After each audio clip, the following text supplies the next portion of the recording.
Folks, Black Star Network is here. Hold no punches! I'm real revolutionary right now. Black power. Support this man, Black media. He makes sure that our stories are told.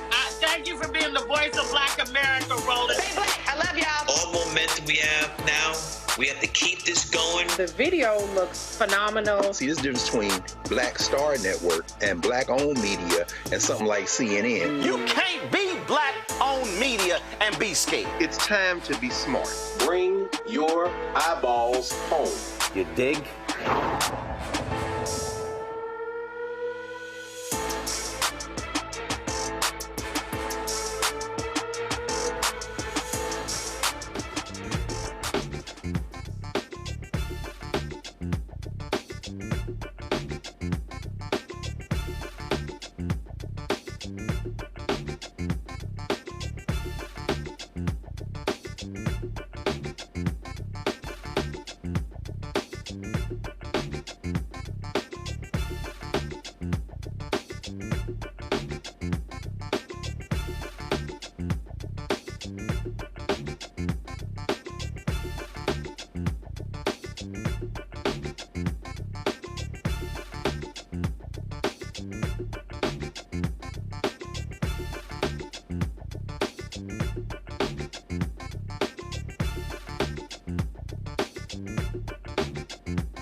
Today is Friday, May 10th, 2024. Coming up on Roland Martin Unfiltered, streaming live on the Black Star Network. The racists in Virginia, they show their true colors. A school board has voted to restore the names of Confederate military leaders to high schools, elementary schools in the area. It's 4 years after names were removed in the wake of the death of George Floyd. Abbott Elementary star Sheryl Lee Ralph joined Vice President Kamala Harris on a reproductive health rights tour. We'll show you some of that. In Galveston, Texas, a redistricting case is headed to the Fifth Circuit Court of Appeals. The plaintiffs are trying to stop the county commissioner's court from breaking up a majority-minority district where Black and Latino residents make up 58% of the population. We'll talk to the lawyer fighting in that case. 5 years ago, Ronald Greene was viciously beaten by 6 Louisiana state troopers. His mother, Mona Harton, will be here to update us on her fight for justice for her son. And 110 years ago, mother Viola Ford Fletcher was born. Today, one of the remaining survivors of the 1921 Tulsa Race Massacre celebrates her birthday. It's time to bring the funk on Roland Martin Unfiltered. On the Black Star Network, let's go. He's got it. Whatever the miss, he's on it. Whatever it is, he's got the scoop, the fact, the find. And when it breaks, he's right on time and it's rolling. Best believe he's knowing. Putting it down from sports to news to politics. With entertainment just for kicks, he's rolling. It's on go, roll, y'all. It's Roland Martin, rolling with Roland now. He's funk, he's fresh, he's real, the best, you know he's Roland Martin now.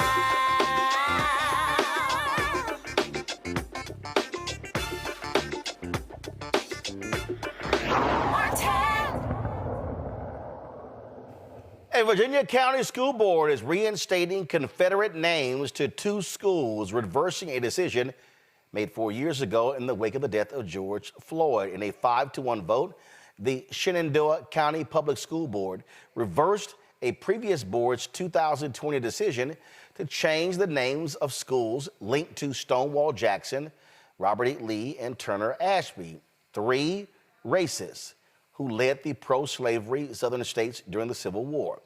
The decision came after an hours-long meeting. More than 50 people opposed the reversal. Here is some of what took place. I can't believe that we're here again.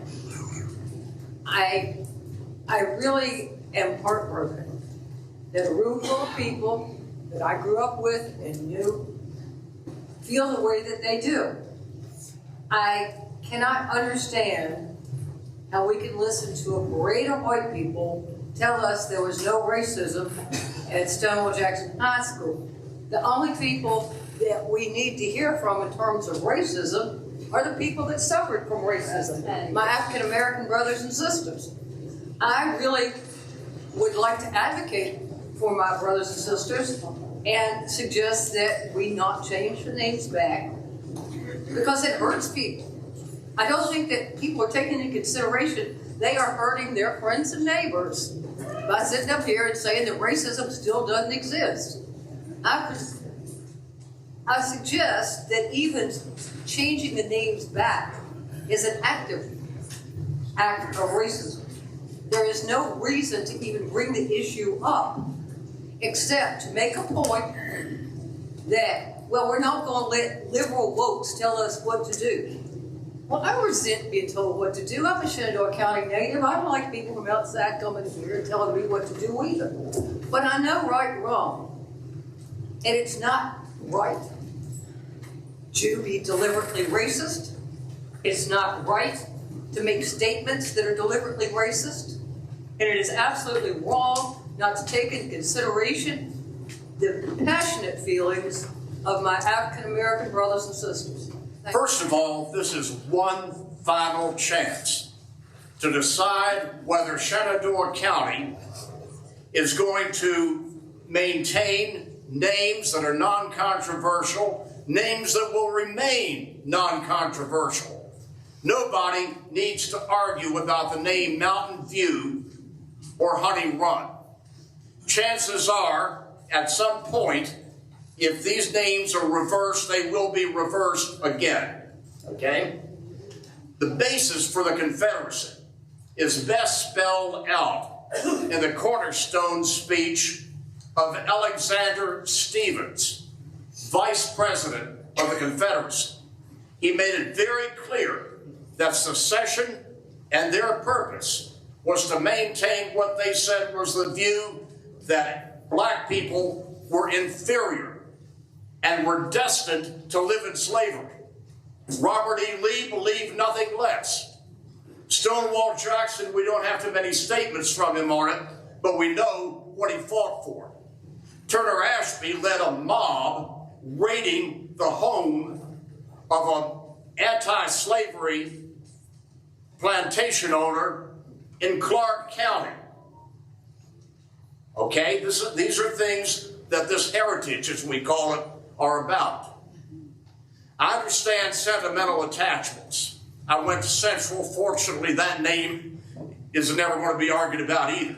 But the thing is, people talk about generals. You can still be generals, Mountain View generals, okay? If people are attached to that name, that's already there. But do we want to be remembered as the county that reversed these names to bring back this horrible history and celebrate slavery and those who fought for it? Or do we wish to maintain names and be in the 21st century? Thank you. Now, according to the Virginia Department of Education, more than 5,600 students attend Shenandoah County Public Schools. 75% are white, 18% are Hispanic, and 3% are black. My panel, Michael Imhotep, hosts the African History Network show out of Detroit. Kelly Bethel, communication strategist out of Washington, D.C. Matt Manning, civil rights attorney out of Corpus Christi. Well, Kelly, these white racists, they love Confederate monuments, and they didn't give a damn what those white folks there had to say. It goes to show you that the party today that stands and supports the Confederacy, Republicans, conservatives. Well, yeah, I mean, this does not surprise me. I'm actually more surprised at the fact that initiatives such as this haven't been more prevalent since 2020 and the death of George Floyd, and that there were conversations out there of people really thinking that these initiatives such as renaming things, taking down statues and the like would be reversed eventually because it was geared towards basically performative activism. And the board in Virginia seemed to agree with that sentiment and thought that, oh, we are past George Floyd now. We are past Black Lives Matter now, so we can slip this under the radar and get our stuff back and make America great again, or whatever the mantra is or the motive is to basically preserve racist history. You know, from just an American perspective of this, it makes absolutely no sense to keep names of Confederate anything in American lexicon, being a statue or a school or any type of monument, because you are literally upholding the traitors of this country, because that's what they are. That is exactly what they are. So, trying to preserve racism aside, it makes no sense to want to preserve traitorous history either. These folks love their white domestic terrorists, Matt. Pure and simple. They absolutely do. And, Kelly was 100% right. This is treason, and this is the glorification of treason. Now, I'll tell you what is particularly academically interesting to me about this scenario is, at least in what I read, there's an allegation that a large majority of people in that community want those schools to be renamed. That's abhorrent and it's reprehensible, and there's no question about that.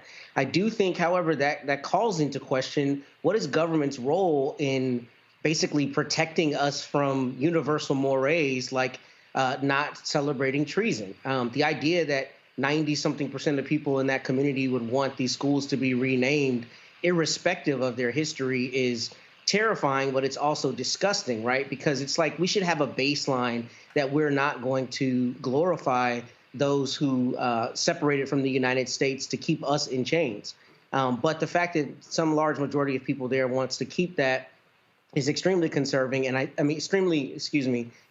concerning, and I think it calls into question what does government do, right? Because, majority rule would have these schools be renamed in the honor of these Confederate traitors, and obviously we can't allow that as a society. So I do think it calls into question how we reconcile that issue.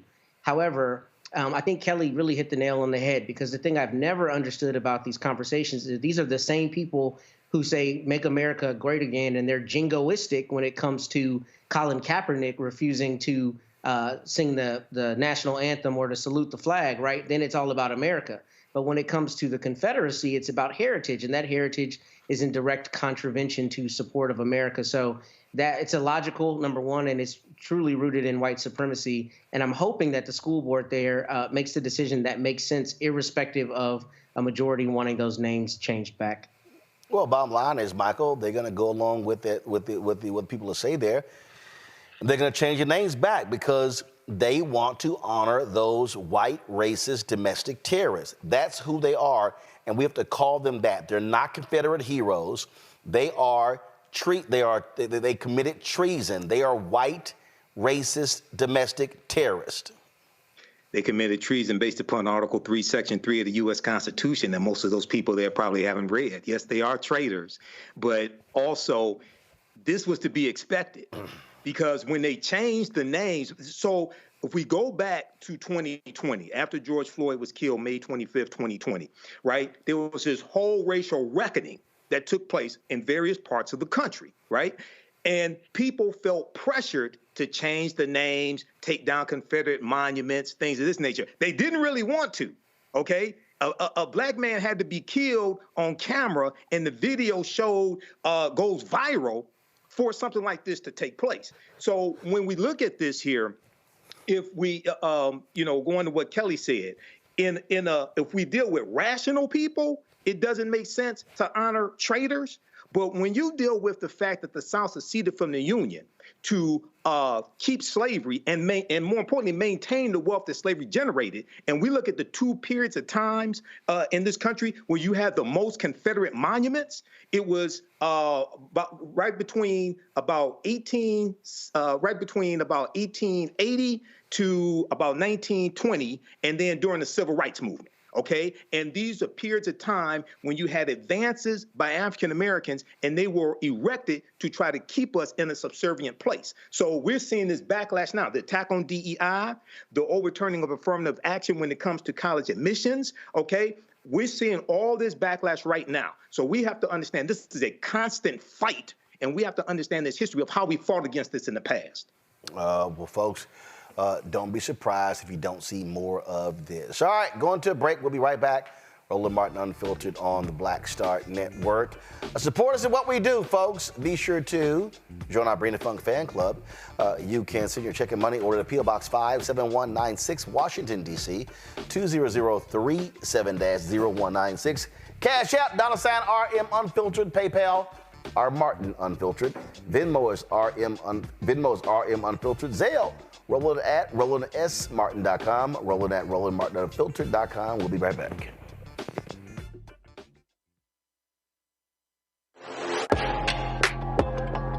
A lot of y'all have been asking me about the pocket squares that we have available on our website. You see me rocking the Shibori pocket square right here.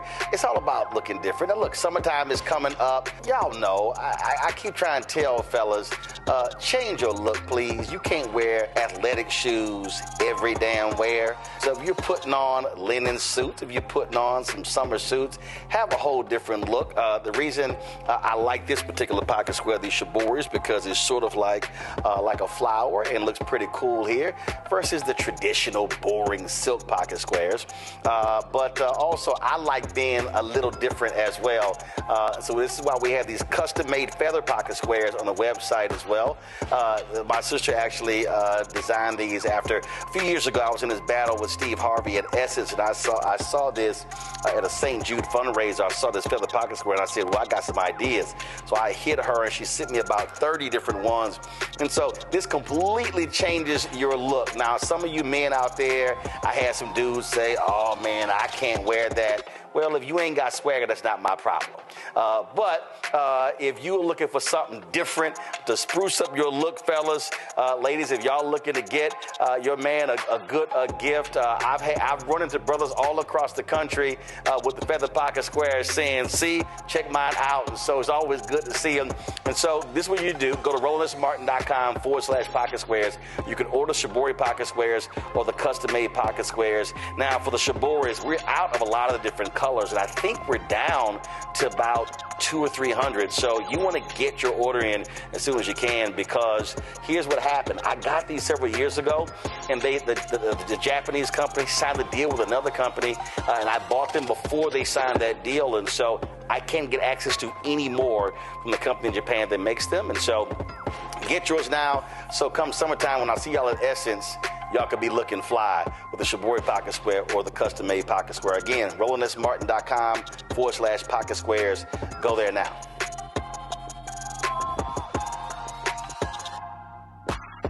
Bruce Smith, creator and executive producer of The Proud Family, Louder and Prouder, and you're watching Roland Martin Unfiltered.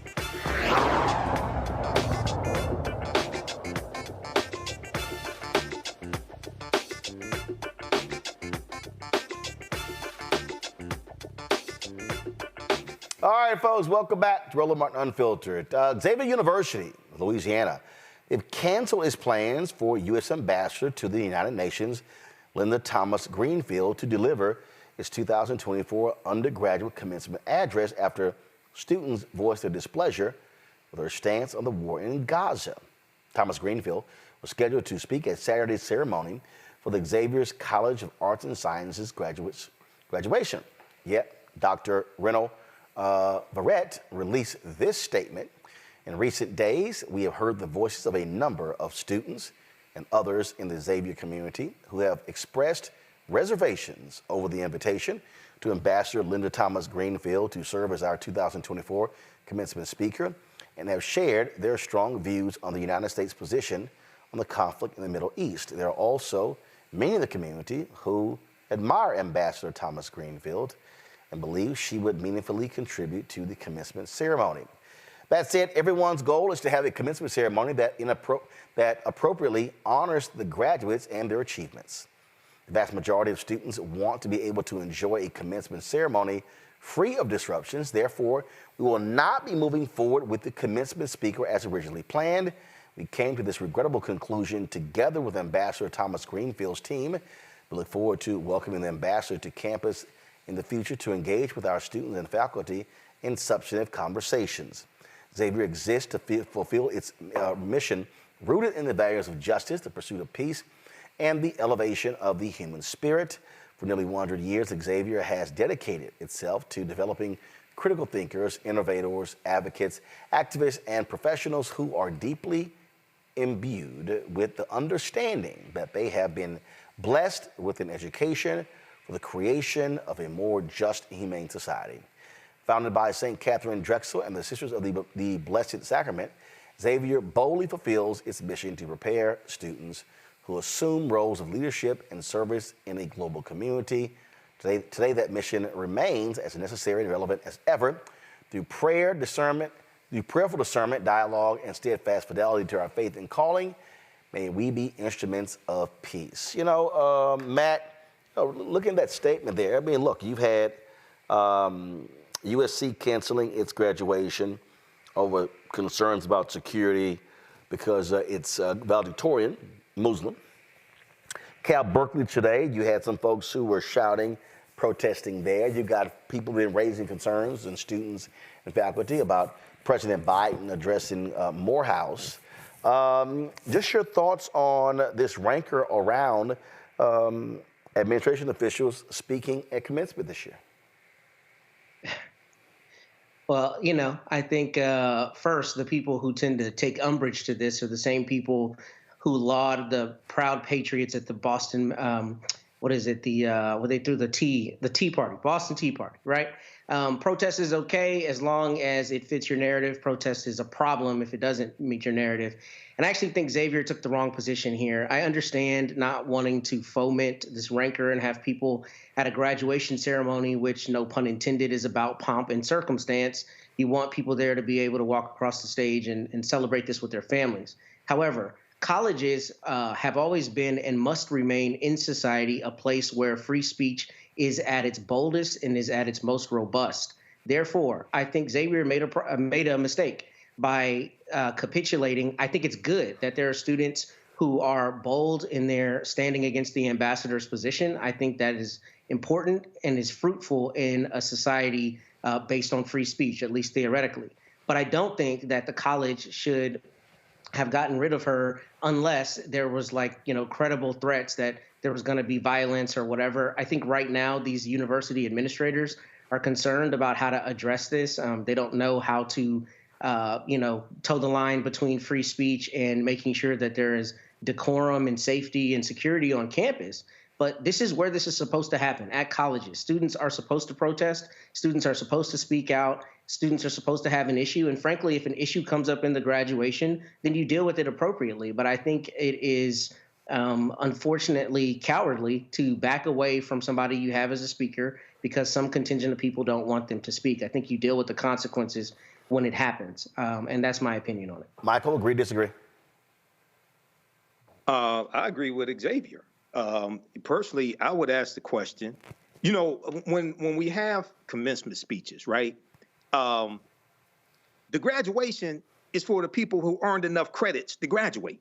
So at a graduation, I would want somebody who I would really want to hear. I would want somebody who's going to be inspiring, who's going to be entertaining, okay? Now, she's a brilliant woman, Linda Thomas Greenfield, not to take anything away from her, but I would ask the question, what was the process that Xavier went through to choose a commencement speaker? Was it by student poll or, you know, how'd you come up with this? So with them, and Matt mentioned protests. Well, I think there were people protesting against her being there.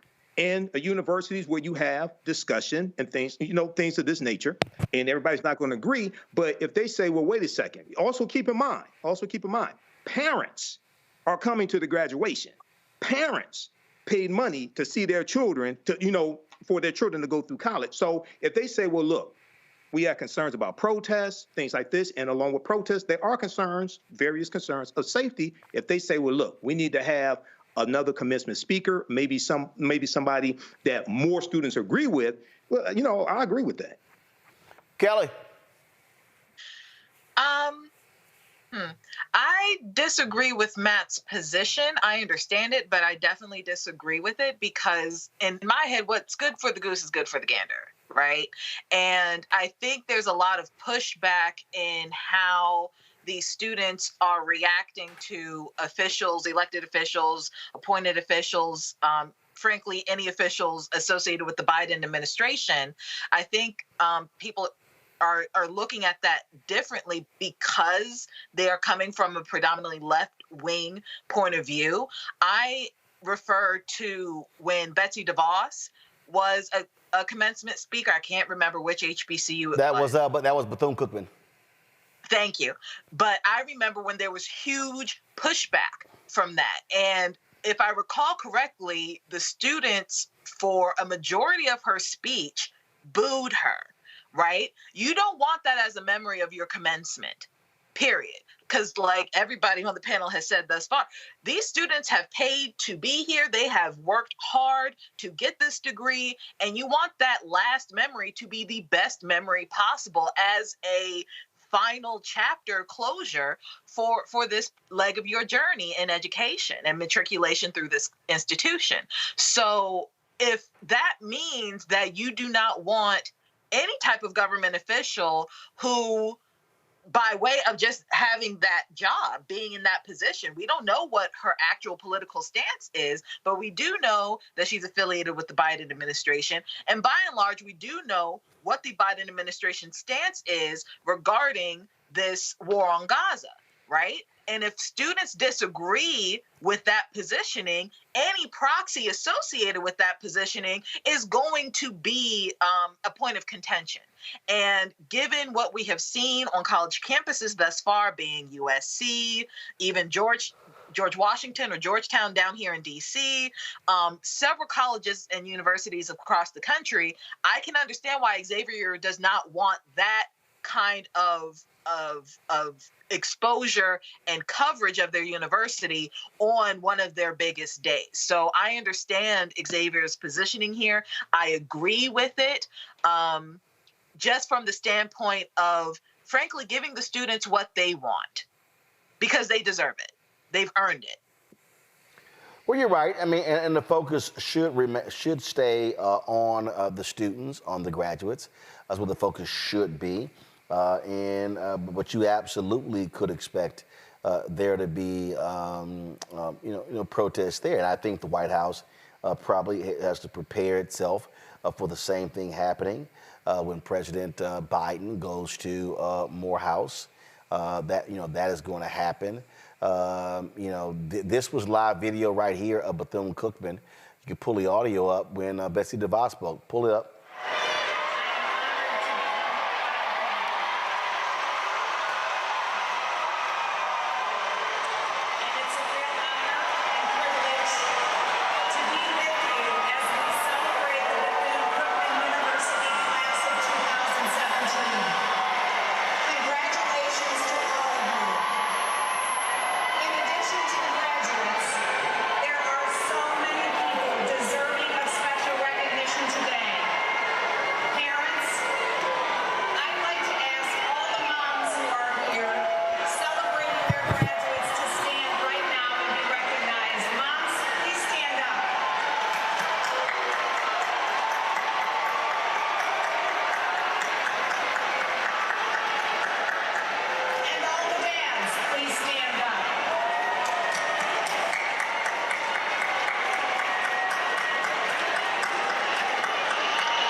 I think Xavier or Matt was trying to avoid that type of reaction.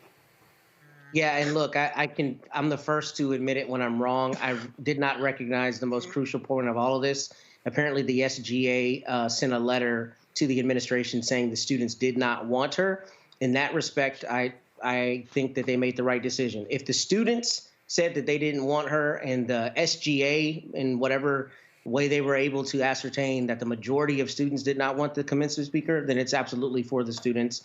And I think that that makes sense in that respect. I was of the impression, and I was incorrect, that Xavier did it just to avoid flack, essentially. And in that instance, I think they would be wrong. But if this is to give the students the culmination of their matriculation, then I think that's a different thing, and I would support it in that respect.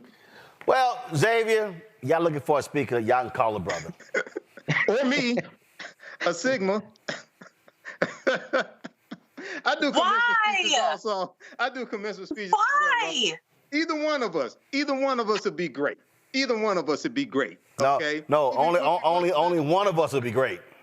Oh, we'll be great. I'm aspiring as well. I interweave history into my commencement speeches also. But what commencement speeches have you given?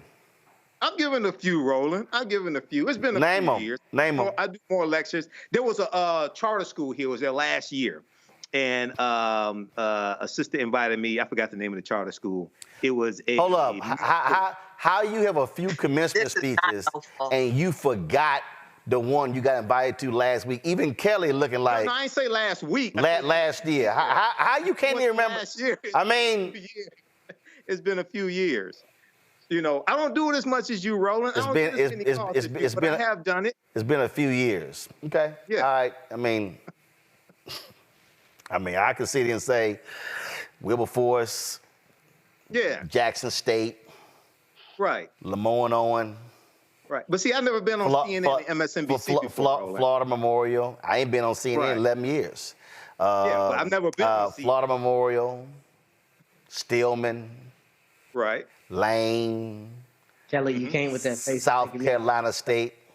Right. University of Virginia, Lynchburg. Well, maybe they'll call Michael M. Hotep. I do speak at events. I do get asked to speak. Virginia State. Yep. Bowie State. You want me to keep going? No. This is only a 2-hour show. You want me to keep going? I mean, I think it's like.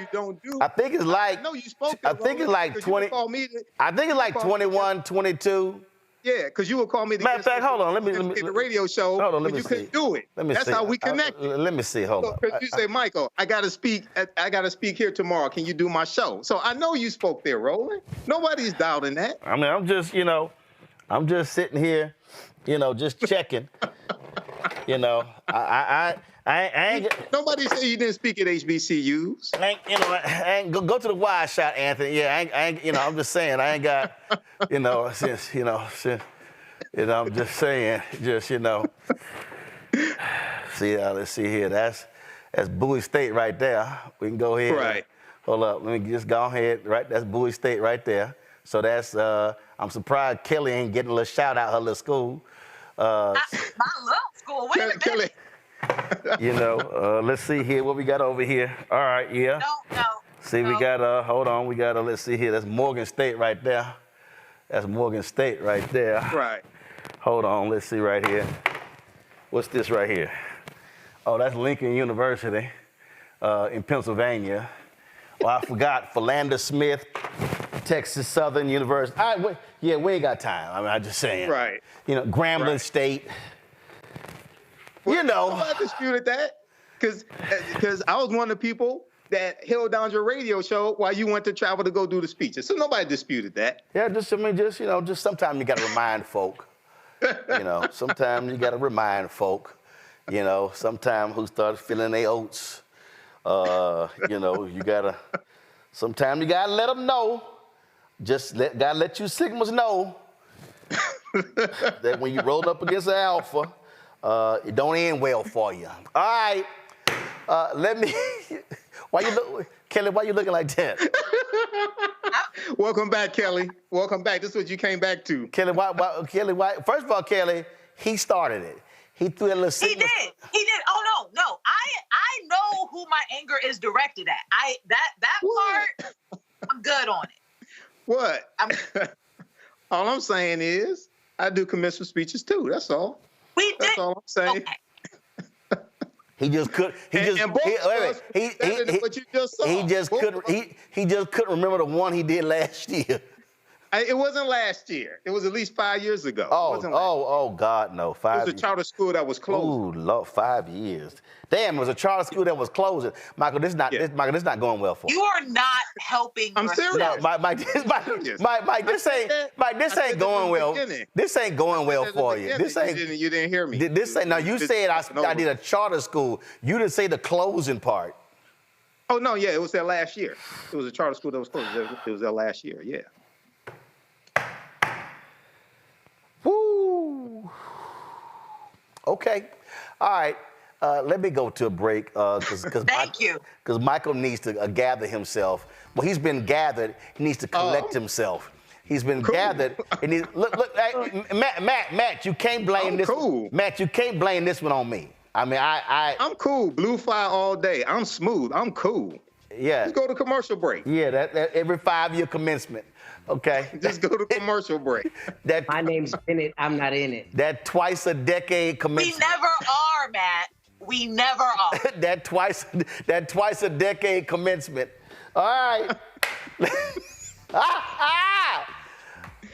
I ain't even gonna go get them 5 honorary degrees off the wall in my kitchen. All right. What you shaking your head for, Bat? I'm just saying. My name's Bennett. Break. Let him go to break, brother. I'm good. I own it. We ain't got to go to break. All right, we come back. We come back. Vice Presiden Kamala Harris, Sheryl Lee Ralph talk reproductive rights. We'll show you some of that conversation. We get back on Roland Martin Unfiltered, life member, Alpha Phi Alpha, 35 years on the Black Star Network.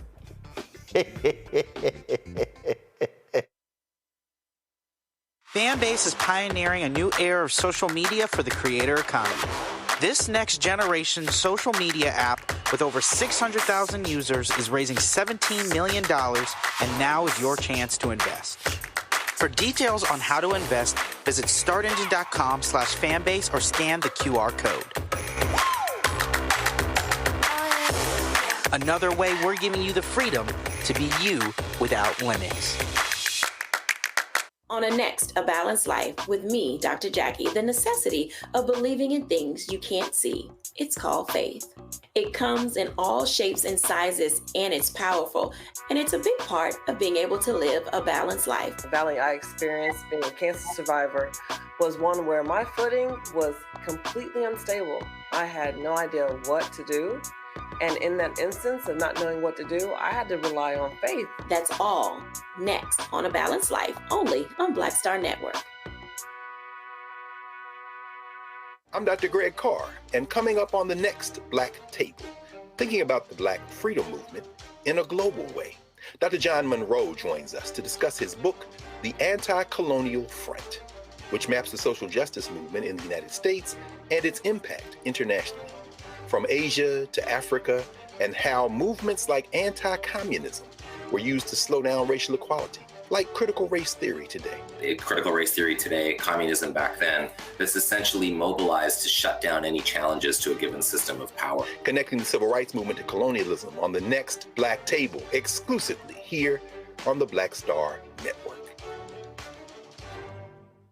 Farquhar, executive producer of Proud Family. Bruce Smith, creator and executive producer of the Proud Family, Louder and Prouder. And you're watching Roland Martin Unfiltered.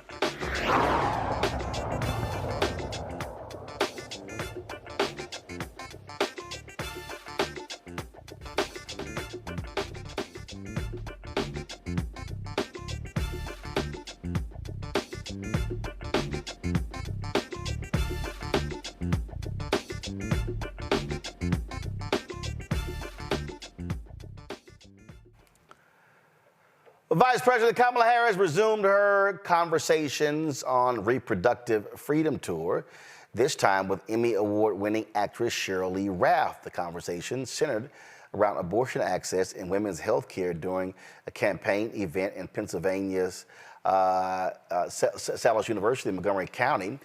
Ralph tells the story of how she almost lost her son 30 years ago. 2 children, son and a daughter, Etienne and Ivy. And when my son was born, it almost didn't happen. I had lost my amniotic fluid. And most of us know in here, that's the fluid that surrounds the baby in the womb. I had lost it all. And I was about ready to have what they called a dry birth, which is complicated.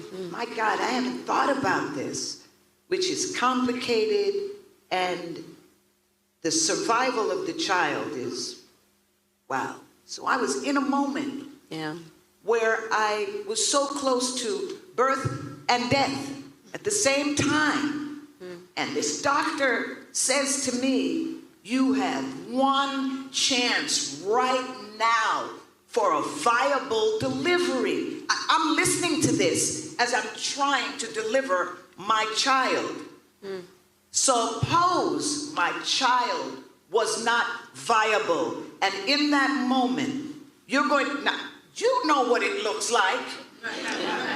In that moment, if that doctor were to deliver and excavate the child from my womb, they would have gone to prison.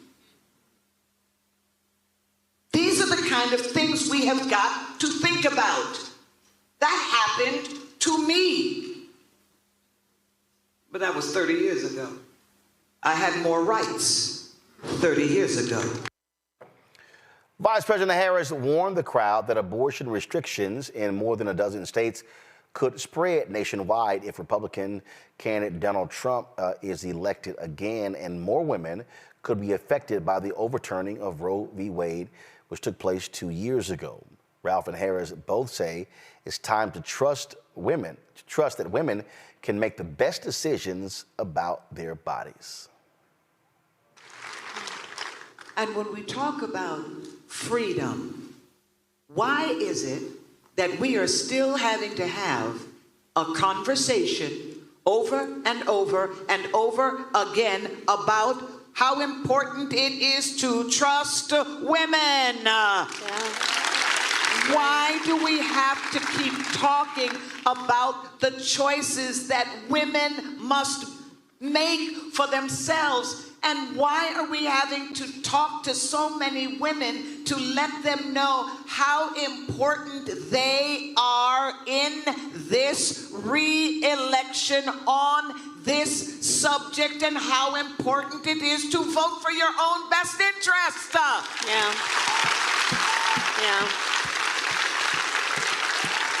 So here's what I would say. I often paraphrase, I think it's such a lovely, important saying from Coretta Scott King. And she famously said, the fight for civil rights, and you can insert there the fight for equality and freedom, must be fought and won with each generation. And when she said that, I think she had 2 points in mind. One is that it is the nature of these fights that whatever we gain will not be permanent. It's the nature of it.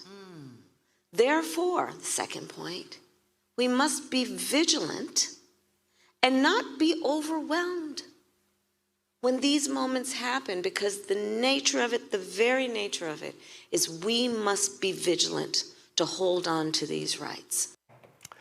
You know, Kelly, when you look at these mainstream channels and these polls, and they talk about, oh my goodness, Vice President Harris is such a drag on the ticket. The reality is, I would counter that. I think if the Biden administration, the Biden campaign was smart, they would be putting her on the road a hell of a lot more. Not just, you know, because she's having her economic empowerment tour. This is about reproductive rights. But they should be expanding what she's talking about. And the bottom line is, look, we know Biden is not doing as many events as possible. I would have her on the road multiple days a week. And what I would also be doing is, I will be having rallies. I will be literally having her out there giving speeches, firing people up, talking to African Americans, talking to women, talking to young people. They should be using her more. I completely agree with that. And it is frustrating to see, because in 2020, my understanding is the whole reason that Kamala Harris was chosen, well, I shouldn't say the whole reason, but a large reason that Kamala Harris was chosen to be our vice president is because of her intersectionality. She is Black. She is of South Asian descent. She is a woman.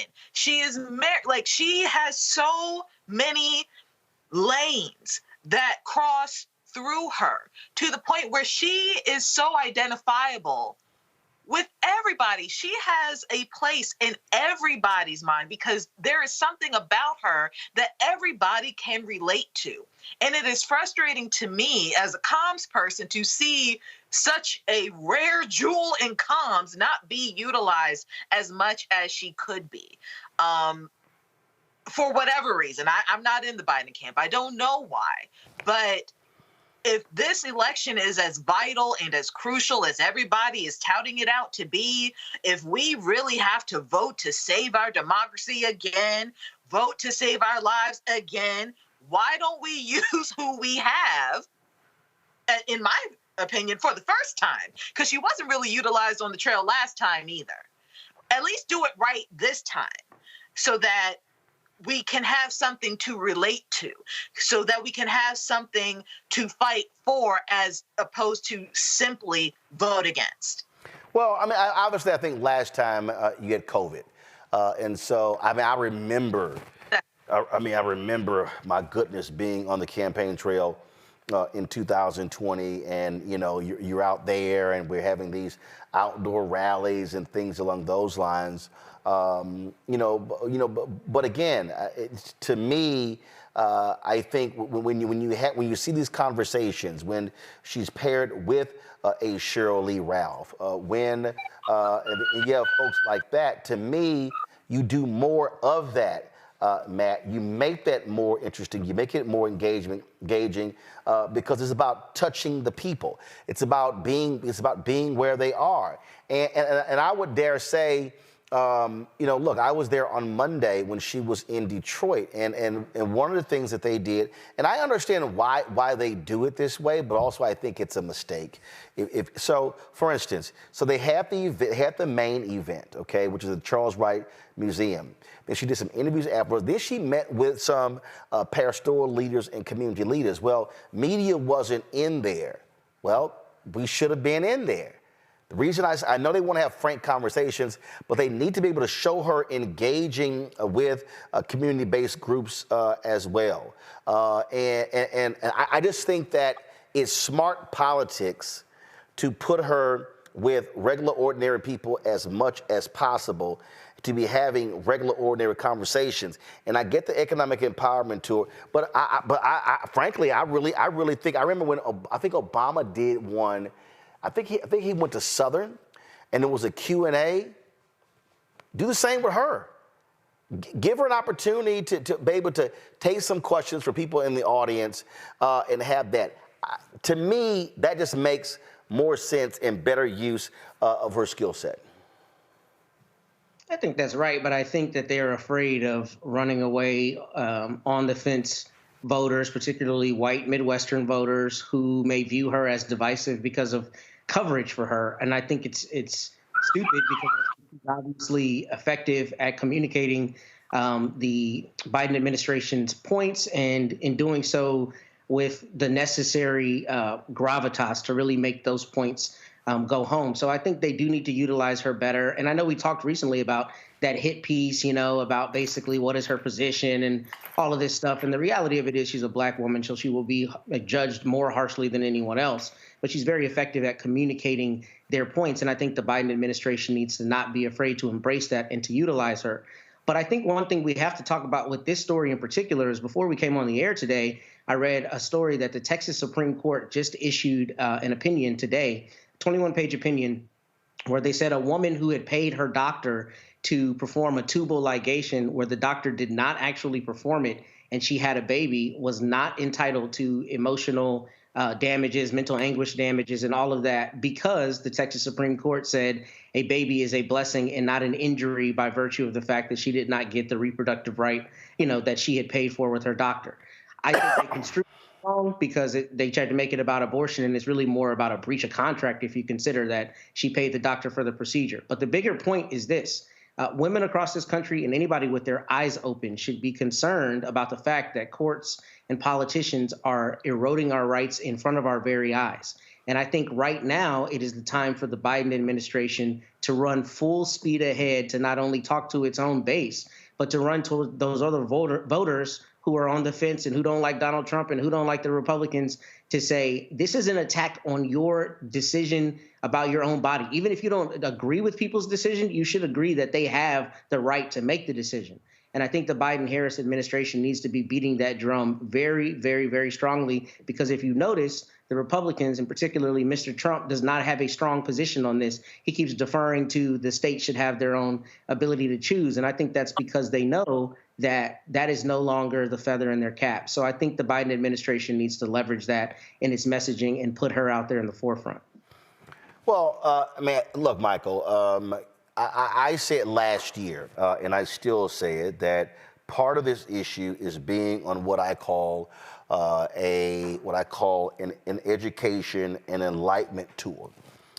That's one of the things that needs to be happening, and I'm glad to see these here again. I mean, this right here is, I remember we were in Jackson, Mississippi in 2020, and it was nothing but being in mass parking lots, and people were staying in cars, they couldn't get out. COVID was impacting all of that. And so it was just a totally different feel, if you will, in terms of campaigning than what we're seeing actually happen right now. But I absolutely think that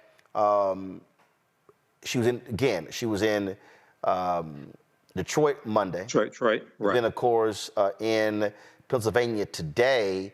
Also, to taking advantage of the weekends. You have to have messengers. You have to have messengers who are talking about the message. And the message can't just be abortion. It can't be. And so I think, again, utilizing her, and what's interesting to me is I don't even understand why the campaign is not even using surrogates in a much more aggressive way. I'll be honest with you. I'm going to tell you straight up right now. I have not gotten a single email or a text message from the campaign saying, hey, we would like for somebody to come on. Mm-hmm. I haven't even, they have a director of African American media. I saw the announcement when she got hired. I've never even heard from her. And I'm sitting here going, it's May. If they are trying to run the 2020 campaign, they're going to lose. You can't.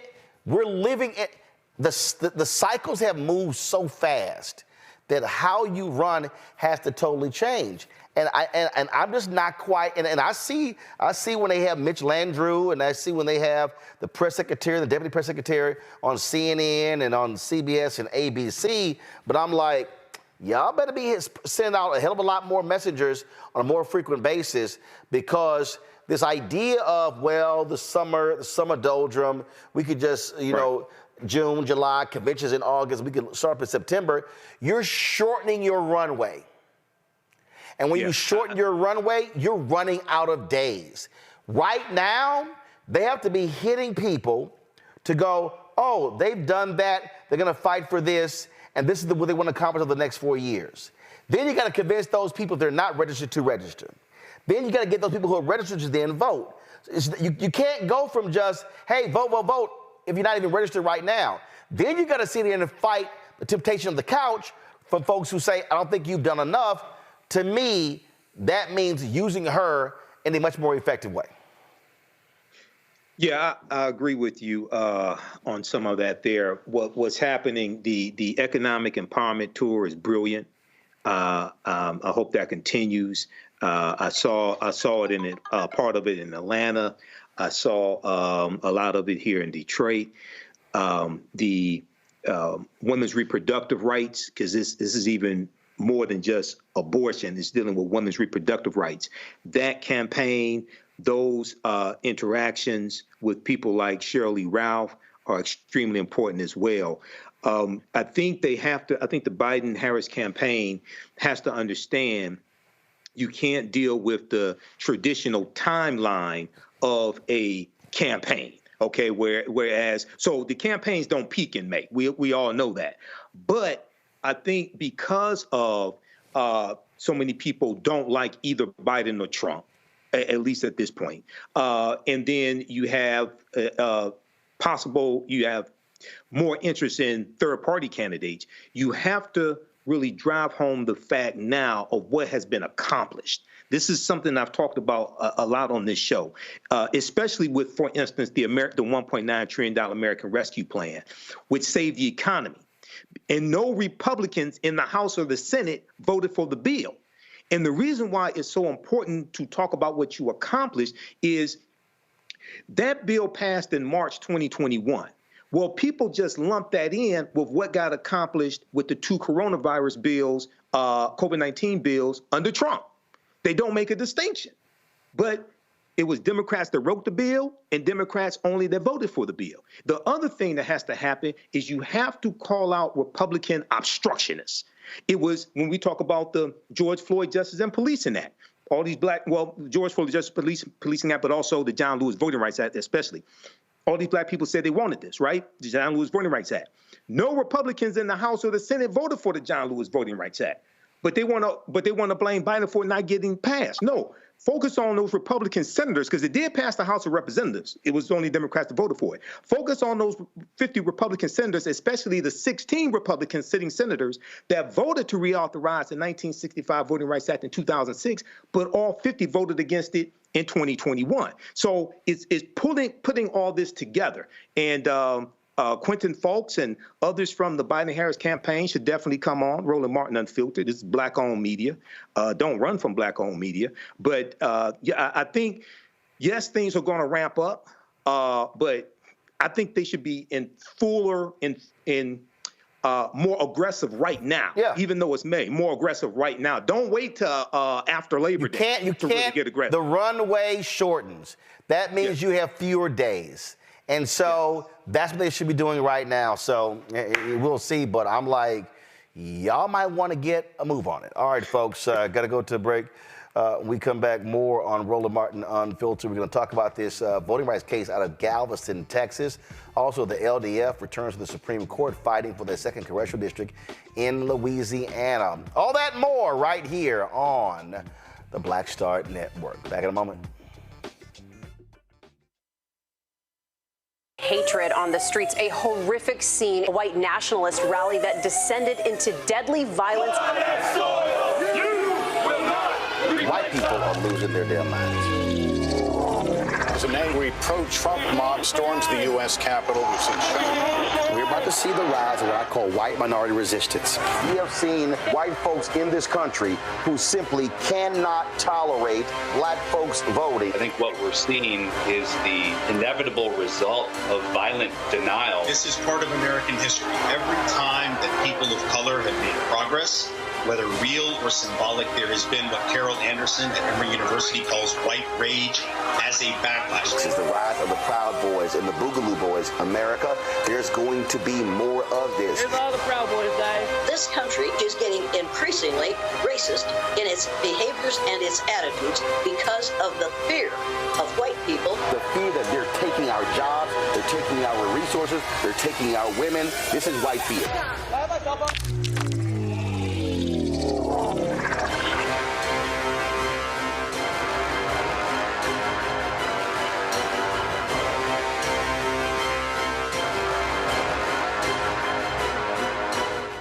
What's up, y'all? This is Wendell Haskins, a.k.a. Win Hogan at the original T-Golf Classic. And you know I watch Roland Martin Unfiltered.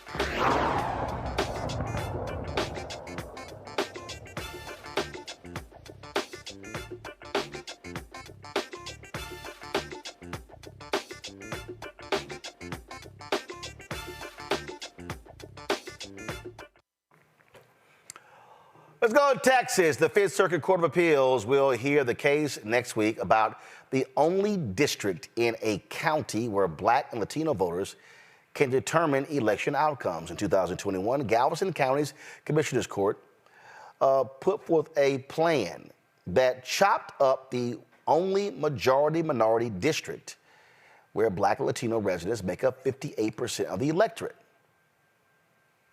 Guess what?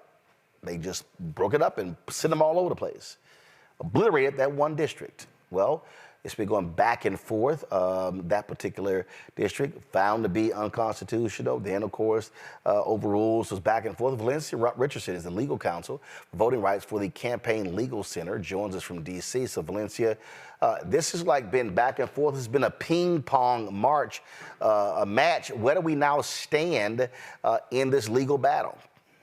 Yeah, absolutely. So on Tuesday, we're facing the en banc, so that's the full Fifth Circuit, is going to hear the appeal of the county of the lower court's decision, which found a Section 2 violation, a violation of Section 2 of the Voting Rights Act by the county's decision to do what you said, to crack Black and Latino voters in Galveston County across 4 districts. And for the first time since the 1990s, Black and Latino voters do not have a district in which they can elect the county commissioner of their choice in Galveston County.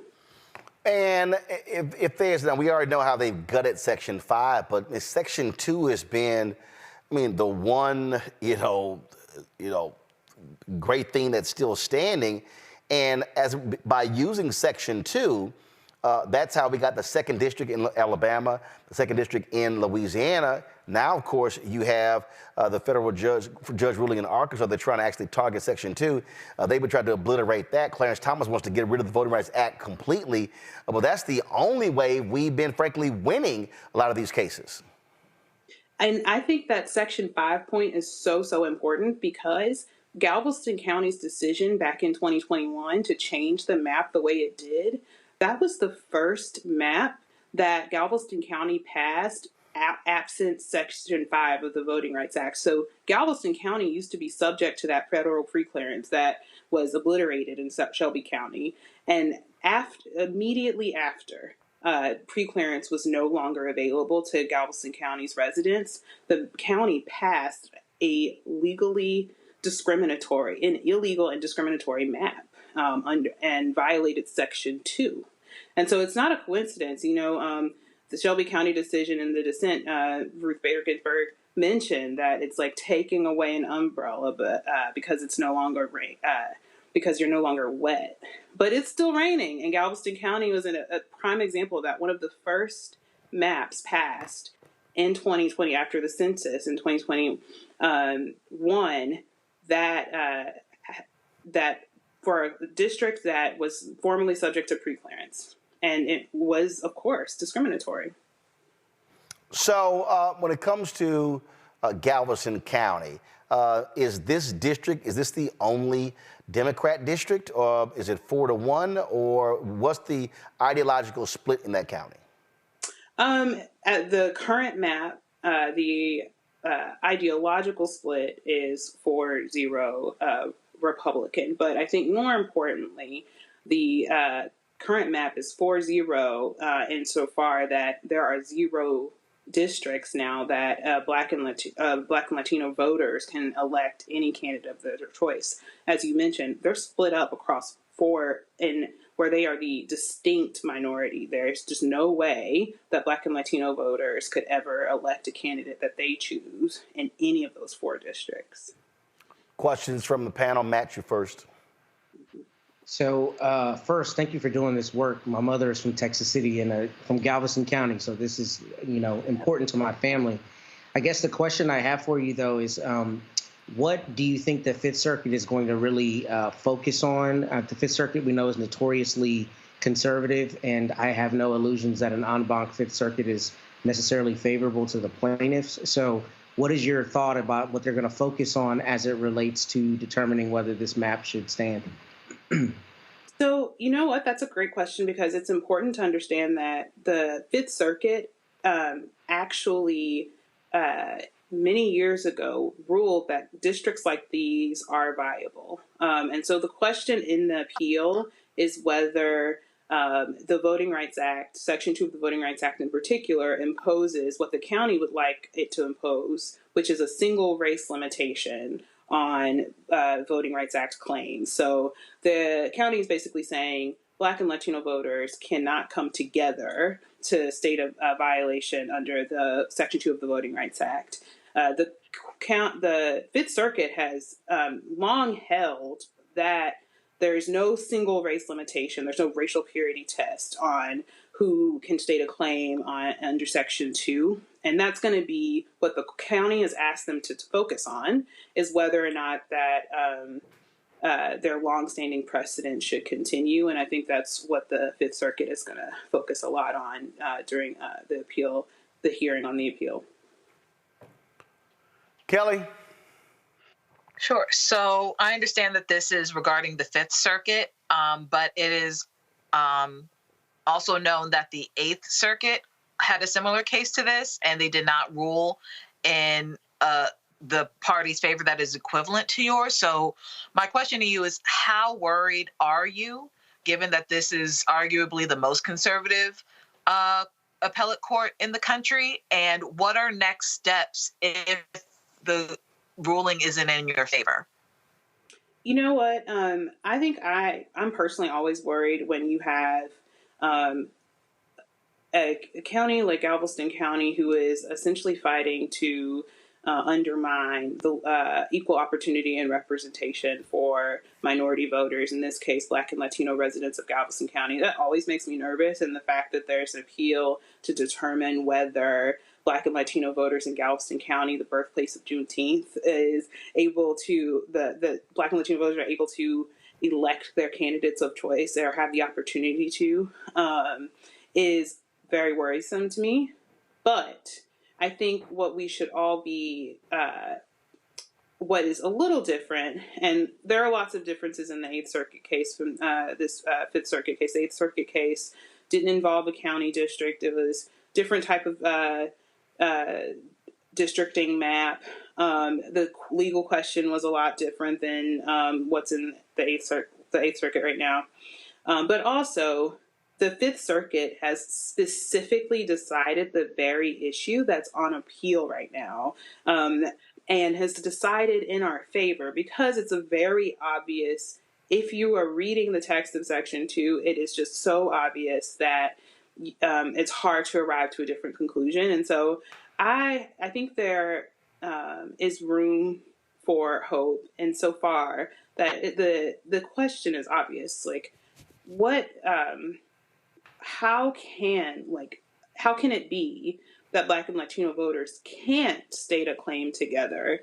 And when we have all of this evidence of clear history of discrimination, clear present day effects of discrimination. The district court, which said that the map that was passed in 2021 was stark and jarring. There's just so much there that I think we can see this as a different case. The Eighth Circuit was an outlier by all accounts, and wrongly decided. But we can see this as singular in a different way, but also singularly obvious in that Black and Latino voters should obviously be able to elect the candidates, have an equal opportunity to elect candidates of their choice, particularly under these circumstances in Galveston County. Michael? Thanks for coming on, Attorney Richardson. I had two questions for you. Hopefully I can get asked. One, the article from Capital B News says this case could undermine voting rights and Black Latino political solidarity. Can you talk about a little bit that Black Latino political solidarity in Galveston, Texas? Does it exist? What extent does it exist to, number one?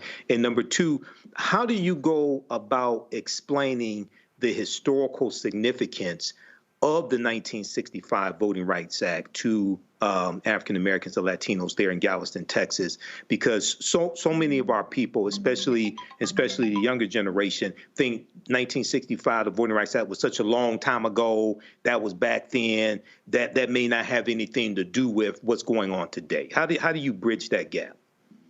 These are great questions. So the first one, with respect to the history of Black and Latino voters in Galveston County, I think this is a paradigmatic example of minority voters who have suffered from a long history of racial discrimination and have similar interests and issues, so obviously joining together. So we've got Black and Latino voters and residents of Galveston County who both suffered from segregation, for example, and who both continue to suffer from socioeconomic disparities, disparities in education outcomes, disparities in health outcomes, and who have consistently, for the last several decades, voted for the same candidates because the issues are also very similar. And so the power of Black and Latino residents in Galveston County is almost so, if you're a resident of Galveston County, if you're one of the plaintiffs in this case, it's almost so obvious as to be unsaid. And so this actually folds into your next question, which is the Galveston County is also a prime example of why the Voting Rights Act of 1965 was so important in the first place.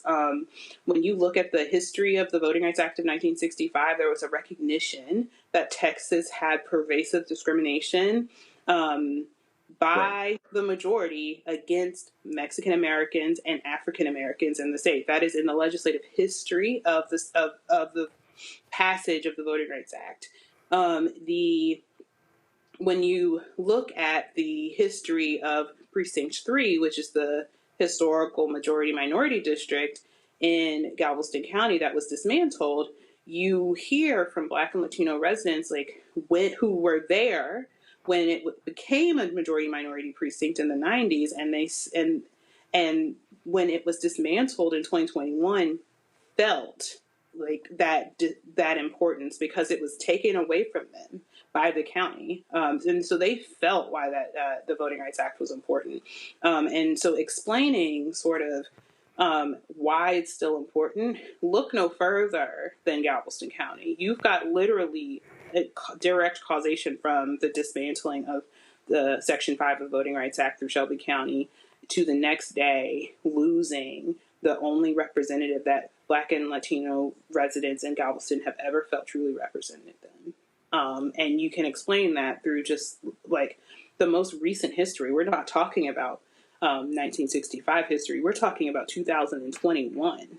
This happened. And so that's how I explain it to folks who are like, why is this so important? Like Galveston County is the example of why the Voting Rights Act is still important today. All right, then. Thank you. Valencia, we appreciate it. Thanks a lot. Thank you. Folks, we come back, a statue honoring Daisy Bates, Little Rock 9, now in the U.S. Capitol. We'll show you and tell you all about it next on Roland Martin Unfiltered on the Black Star Network. Don't forget to support us in what we do. Join the Breeding' Funk Fan Club. So you're checking money, order to P.O. Box 57196, Washington, D.C., 20037 7-0196. Cash App, $RM Unfiltered, PayPal, R Martin Unfiltered, Venmo is RM Unfiltered, Zelle, Roland at RolandSMartin.com, Roland at RolandMartinUnfiltered.com. Download the Black Star Network app, Apple phone, Android phone. Apple TV, Android TV, Roku, Amazon Fire TV, Xbox One, Samsung Smart TV. Be sure to get a copy of our book, White Fear, How the Browning of America is Making White Folks Lose Their Minds, available at bookstores nationwide. Get the audio version on Audible. Back in a moment.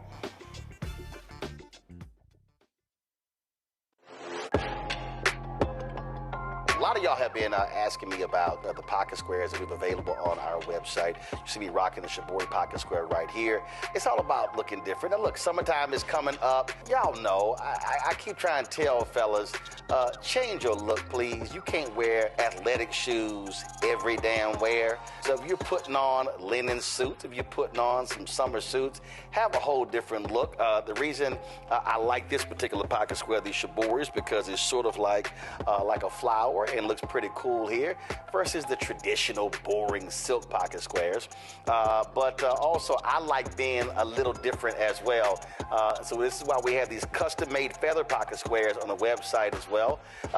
My sister actually designed these after a few years ago. I was in this battle with Steve Harvey at Essence, and I saw this at a St. Jude fundraiser. I saw this feather pocket square, and I said, well, I got some ideas. So I hit her, and she sent me about 30 different ones. And so this completely changes your look. Now, some of you men out there, I had some dudes say, oh, man, I can't wear that. Well, if you ain't got swagger, that's not my problem. But if you're looking for something different to spruce up your look, fellas, ladies, if y'all looking to get your man a good gift, I've run into brothers all across the country with the feather pocket squares saying, see, check mine out. And so it's always good to see them.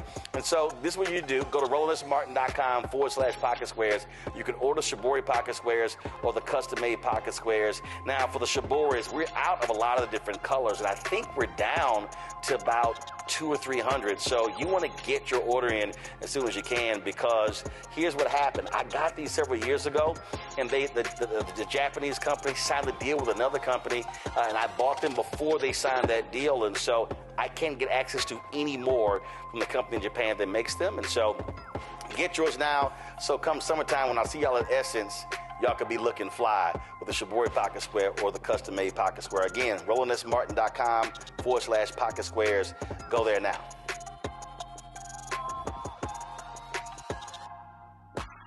Hey, yo, what's up? This is Mr. Dalvin right here. What's up? This is KC. Sitting here representing the JODECI, that's Jodeci, right here on Roland Martin Unfiltered.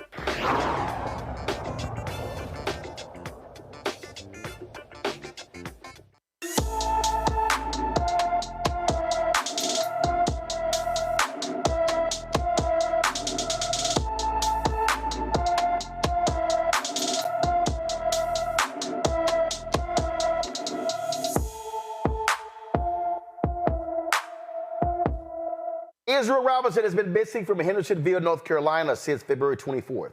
The 16-year-old is 5 feet 8 inches tall, weighs 135 pounds, with black hair and brown eyes. Anyone with information about Israel Robinson should call the Hendersonville, North Carolina Police Department at 828-697-4911, 828-697-4911.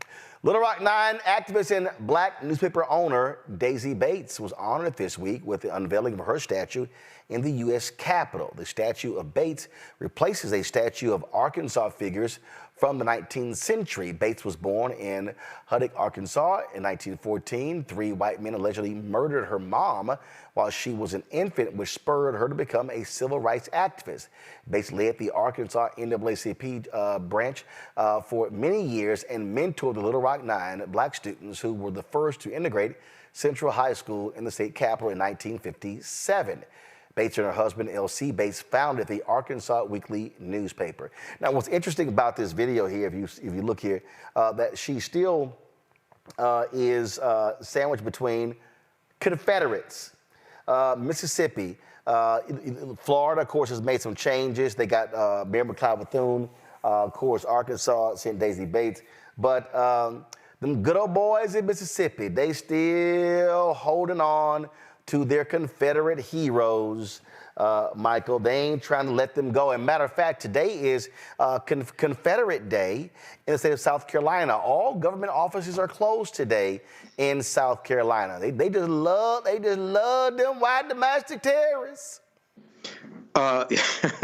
Yes, they do, Roland. And when you read their statements of secession, you see why, because they said why they were seceding from the Union. They said it was to maintain slavery. They talked about how slavery was central to their wealth. We know Mississippi in 1860 was supplying about close to 2/3 or a little more than 2/3 of the world's cotton supply. So, and that's back on the backs of slaves. So, yeah, they're not going to, I mean, they went to war to maintain what they had. And then their descendants attacked the U.S. Capitol building January 6, 2021. So absolutely. But this is a great, not to take away from the accomplishments of Daisy Bates, because she helped mentor the Little Rock Nine. And they used to, if I remember correctly, in the documentary Eyes on the Prize, they interviewed her. And the Little Rock Nine went to her house every morning for breakfast, and she would help them with their homework, give them encouragement, things of this nature. So this is a big honor for Daisy Bates, but a slap in the face to put her between some Confederate traitors. And the thing here is, this is a photo here that was posted on the Twitter page of Congressman Jim Clyburn. And so in our U.S. Statuary Hall, she's only the second African American to be honored this way. Of course, Rosa Parks is also there as well, Matt. Yeah, I mean, and she is a titan. I mean, Michael's right. In fact, I read that she joined the PTA at Central High School. She didn't even have a child there. She was so holistic in her advocacy for those families, and the kids were coming to her house every day, and she was shepherding the parents through the enrollment process and making sure that they were able to fully realize the rights that they should have been able to realize. So I think she's a titan, and I think she is an exemplar, and it's a sad thing that she's in between two Confederates. And, you know, the reality is, I really like that Michael spoke so plainly on this. You know, when it comes to whether we should have these statues or Confederate Day or whatever, what you always hear people try to make this about is about heritage.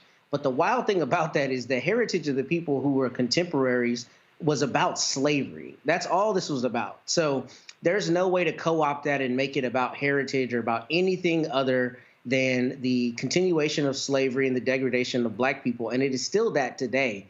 And no matter how much you try to co-opt that and repackage it, it cannot be repackaged.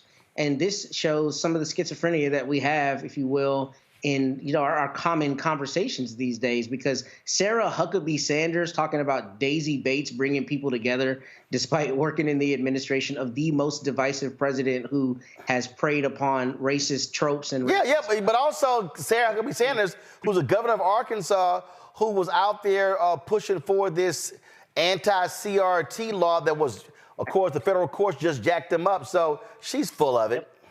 And she's going to shuck and jive next February talking about Black History Month, right? I mean, that's the reality, is that we allow this back and forth and this vacillation where at the end of the day, when we're advantageous to play upon as being a part of the fold, you bring us in. And then when some yokel says that he wants, Confederates Day to be honored, then you say, oh, he's got a right to his heritage. And we both know that's BS. I mean, if you're really about America and American values, that is directly in contravention to that. But I do think that it's good that the state of Arkansas made a good decision to put such an exemplar like Daisy Bates there in the Capitol Rotunda. Well, we see exactly what this is all about. And just for the folks, just to understand, slight correction. So Rosa Parks' statue does not represent Alabama. So the two are Daisy Bates. representing Arkansas, Mary McLeod Bethune representing Florida. And so if you're on my iPad, what you see here, this is African-American art in the Capitol. So you see, now, there is a bronze statue of Rosa Parks in National Statuary Hall, but that is not one of the two statues for the state of Alabama. They have Helen Keller and Joseph Wheeler. So you also see there is a bust, a bronze statue of Frederick Douglass. Again, you say Rosa Parks as well, and there are busts of Dr. King and Sojourner Truth, and portraits of Blanche Kelso Bruce, Congresswoman Shirley Chisholm, Congressman John Conyers. There are two of him, Congressman Elijah Cummings, Congressman William Dawson, Congressman Ron Dellums, Congressman William H. Gregg, Congressman Augustus Hawkins, Congresswoman Ida Bernice Johnson, Congressman Perrin Mitchell, Congressman Joseph Rainey, Congressman Charlie Rango, and Congressman Edolphus Towns. And then there are paintings. As you see, there are murals. So this here is all of the art that is African-American art that is there in the U.S. Capitol. Kelly. Now, again, I think this is, and I echo the sentiments of Matt and Michael, I think this is a wonderful honor for Miss Bates. The irony is not lost on me that she's sandwiched in between two traitors. I think that is a microcosm of how Black women who do amazing things are situated in this country on a regular basis. It goes back to my comment a couple segments ago regarding why we continuously try to preserve the history of those who tried to erase American history, right? Like they literally tried to create another country that was literally going to continuously be built on the backs of the enslaved and disenfranchised. So again, the irony is not lost on me. I'm sure it's a wonderful honor, but we still have a lot of work to do in regards to getting traitors out of our lexicon as a country. Absolutely, folks. All right, Black Democratic lawmakers have reintroduced a bill that would ban discrimination against a person's hairstyle or hair texture. New Jersey Congresswoman Bonnie Watson Coleman led a group of 84 lawmakers in sponsoring the reintroduction of H.R. 8191, or the Crown Act, in the House. The bill was previously passed in the House in 2019 and 2022, but it was blocked in the Senate. If passed, the law would end race-based hair discrimination in schools and workplaces for Black Americans and other communities of color.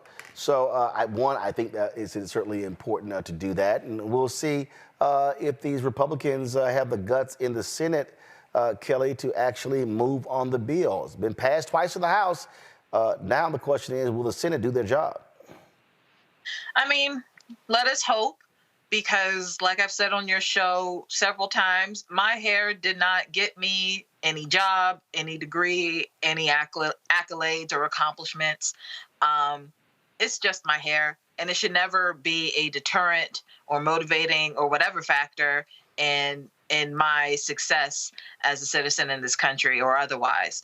It is really asinine and sad to me that this is still a conversation. But here we are. Michael? Yeah, Roland. Yeah, it's going to need 60 votes in the Senate. And there are 51 Democrats, or those that vote along with Democrats, including the 2 independents.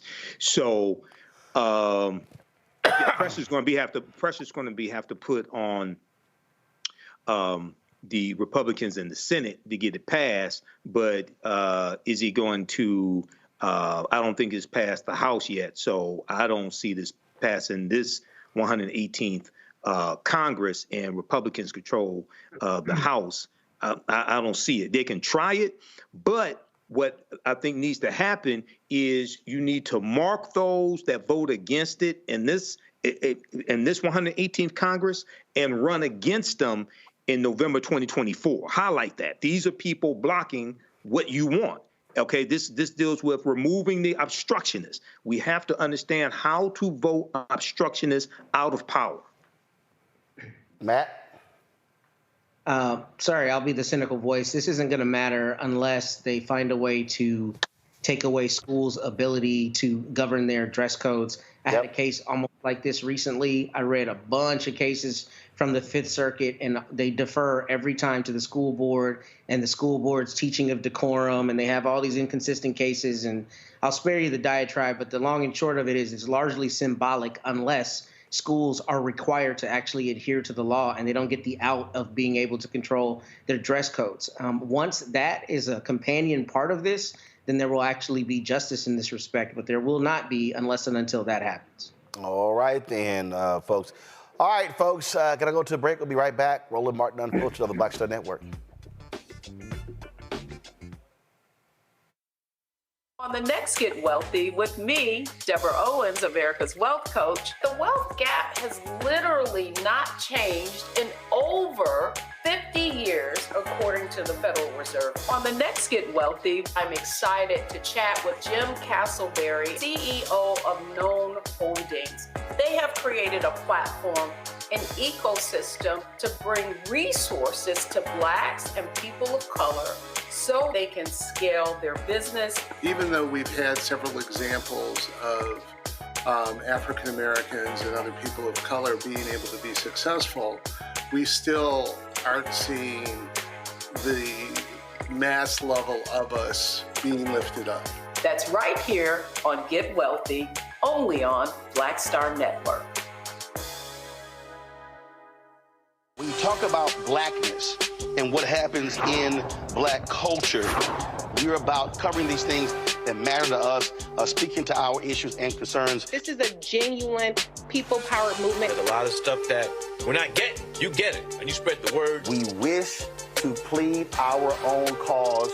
Too long have others spoken for us. We cannot tell our own story if we can't pay for it. This is about covering us. Invest in Black-owned media. Your dollars matter. We don't have to keep asking them to cover our stuff. So please support us in what we do, folks. We want to hit 2,000 people, $50 this month, raise $100,000. We're behind 100,000, so we want to hit that. Y'all money makes this possible. Check some money orders. Go to P.O. Box 57196, Washington, D.C. 20037-0196. The Cash App is $RM Unfiltered. PayPal is R Martin Unfiltered. Venmo is RM Unfiltered. Zelle is Roland at RolandSMartin.com. I am Tommy Davidson. I play Oscar on Proud Family, Louder and Prouder. Right now, I'm rolling with Roland Martin, unfiltered, uncut, unplugged, and undamn believable. You hear me?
You know what? I wish a lot of black people would shut the hell up about Caitlin Clark in the WNBA.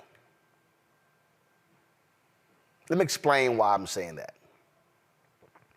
I've watched people do these commentaries. Oh, they sitting here giving the white girl more contracts than the black person. All this back and forth.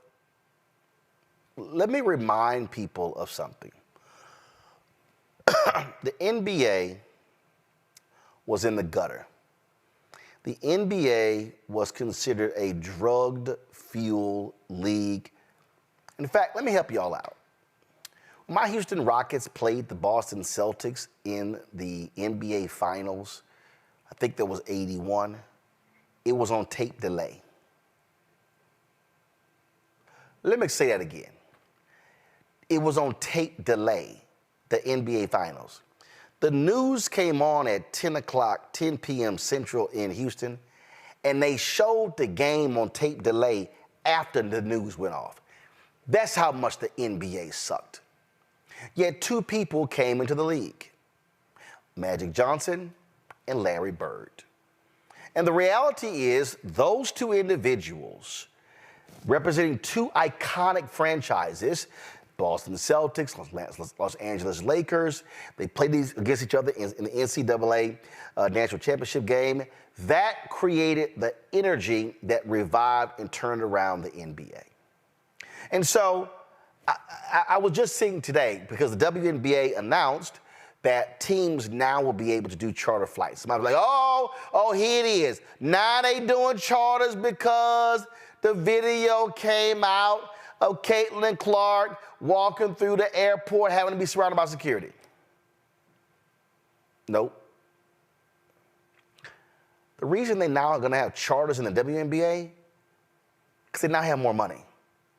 Their media rights deal is going to be a much higher deal than it was in the past. That's what's going on.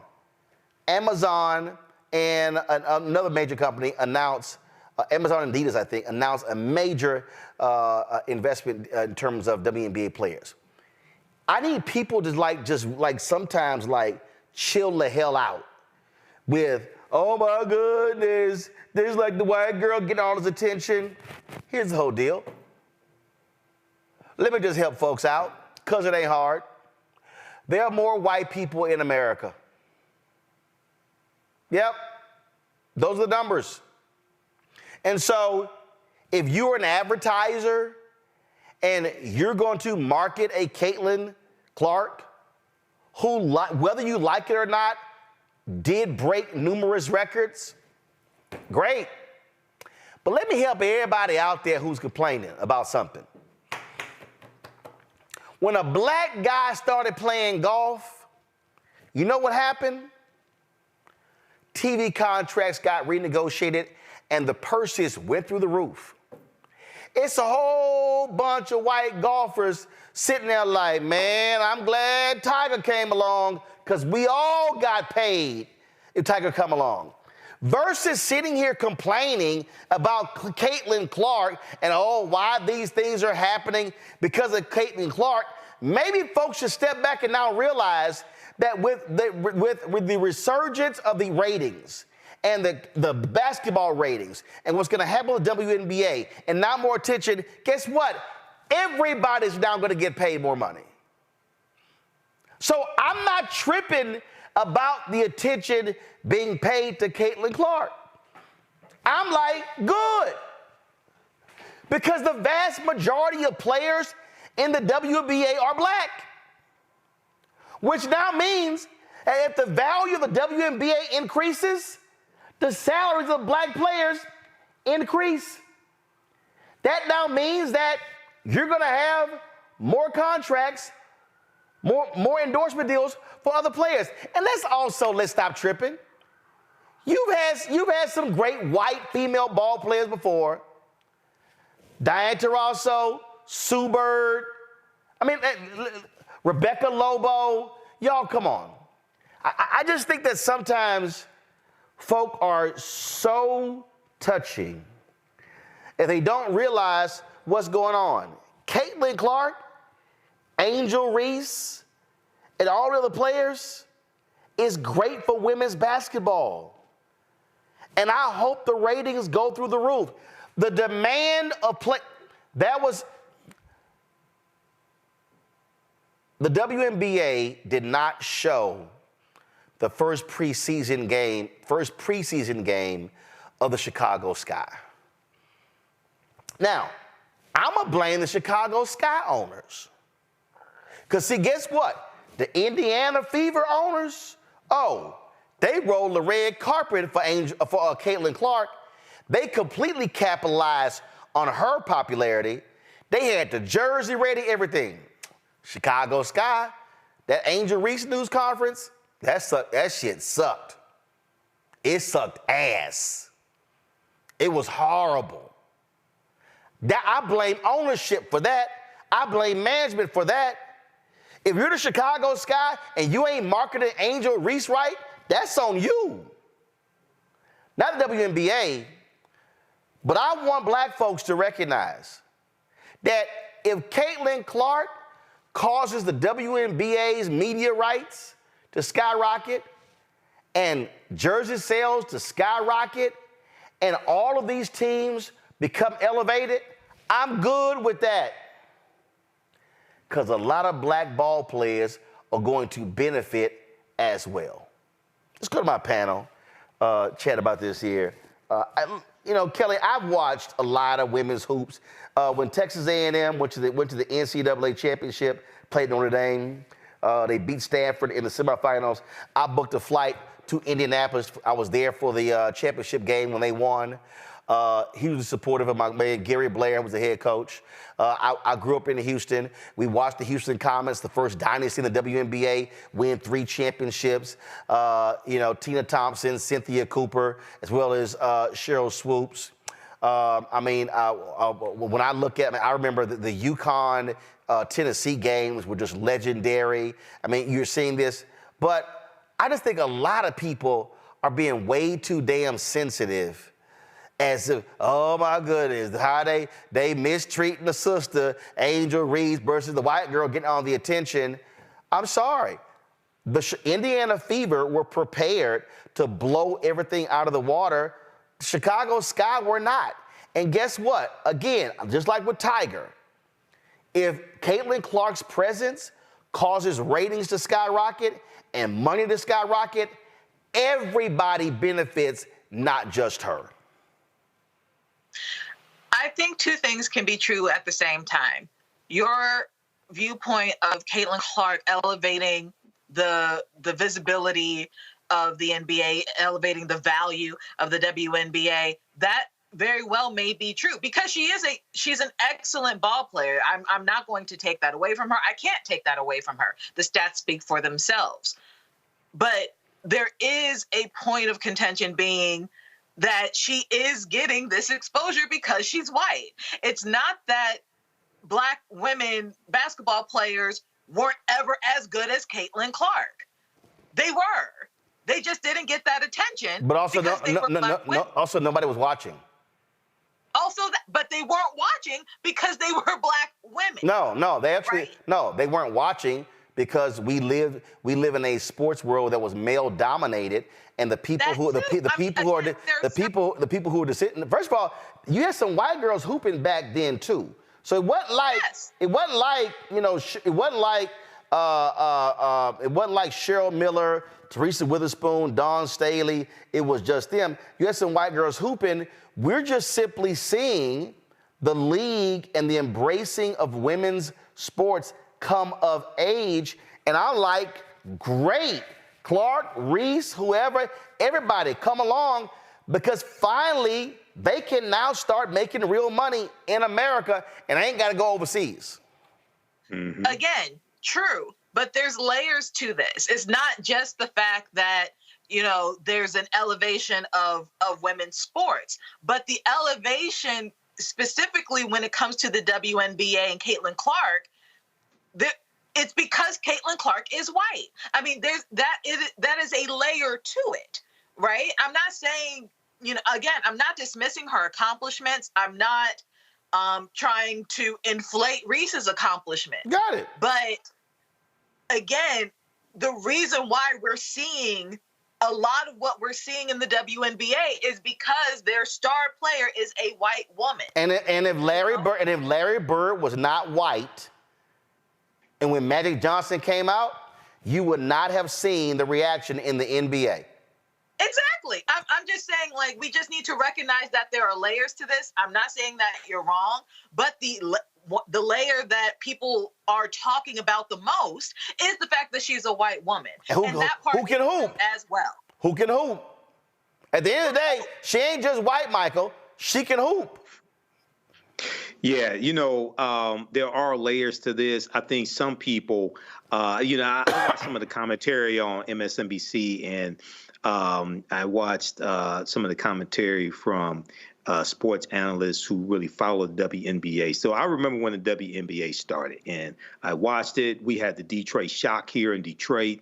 The owner of the Detroit Shock sold them because really there was a lack of support here in Detroit. But also the WNBA, the way it was promoted, okay, just in general, the way it was promoted, I think you see more interest in it now than you have over the past few years. A few things have happened. Number one, I think the fight to get Brittany Griner released from Russia, I think that helped to draw attention to to how little WNBA players were being played, and the fact that she had to play for a Russian team to make $1 million a season playing for Russia and couldn't get that here in the U.S. And then we know there were contract renegotiations, I think it was last year, for WNBA players, and then also the NCAA championship, the rematch between Angel Reese and Caitlin Clark, that drew a record number of viewers. And like for myself, for the first time, I watched some of the WNBA draft. I don't ever remember watching any of the WNBA draft in the past. So it draws all of this attention, increase in ticket sales, viewership, as well as jerseys. That helps benefit everybody.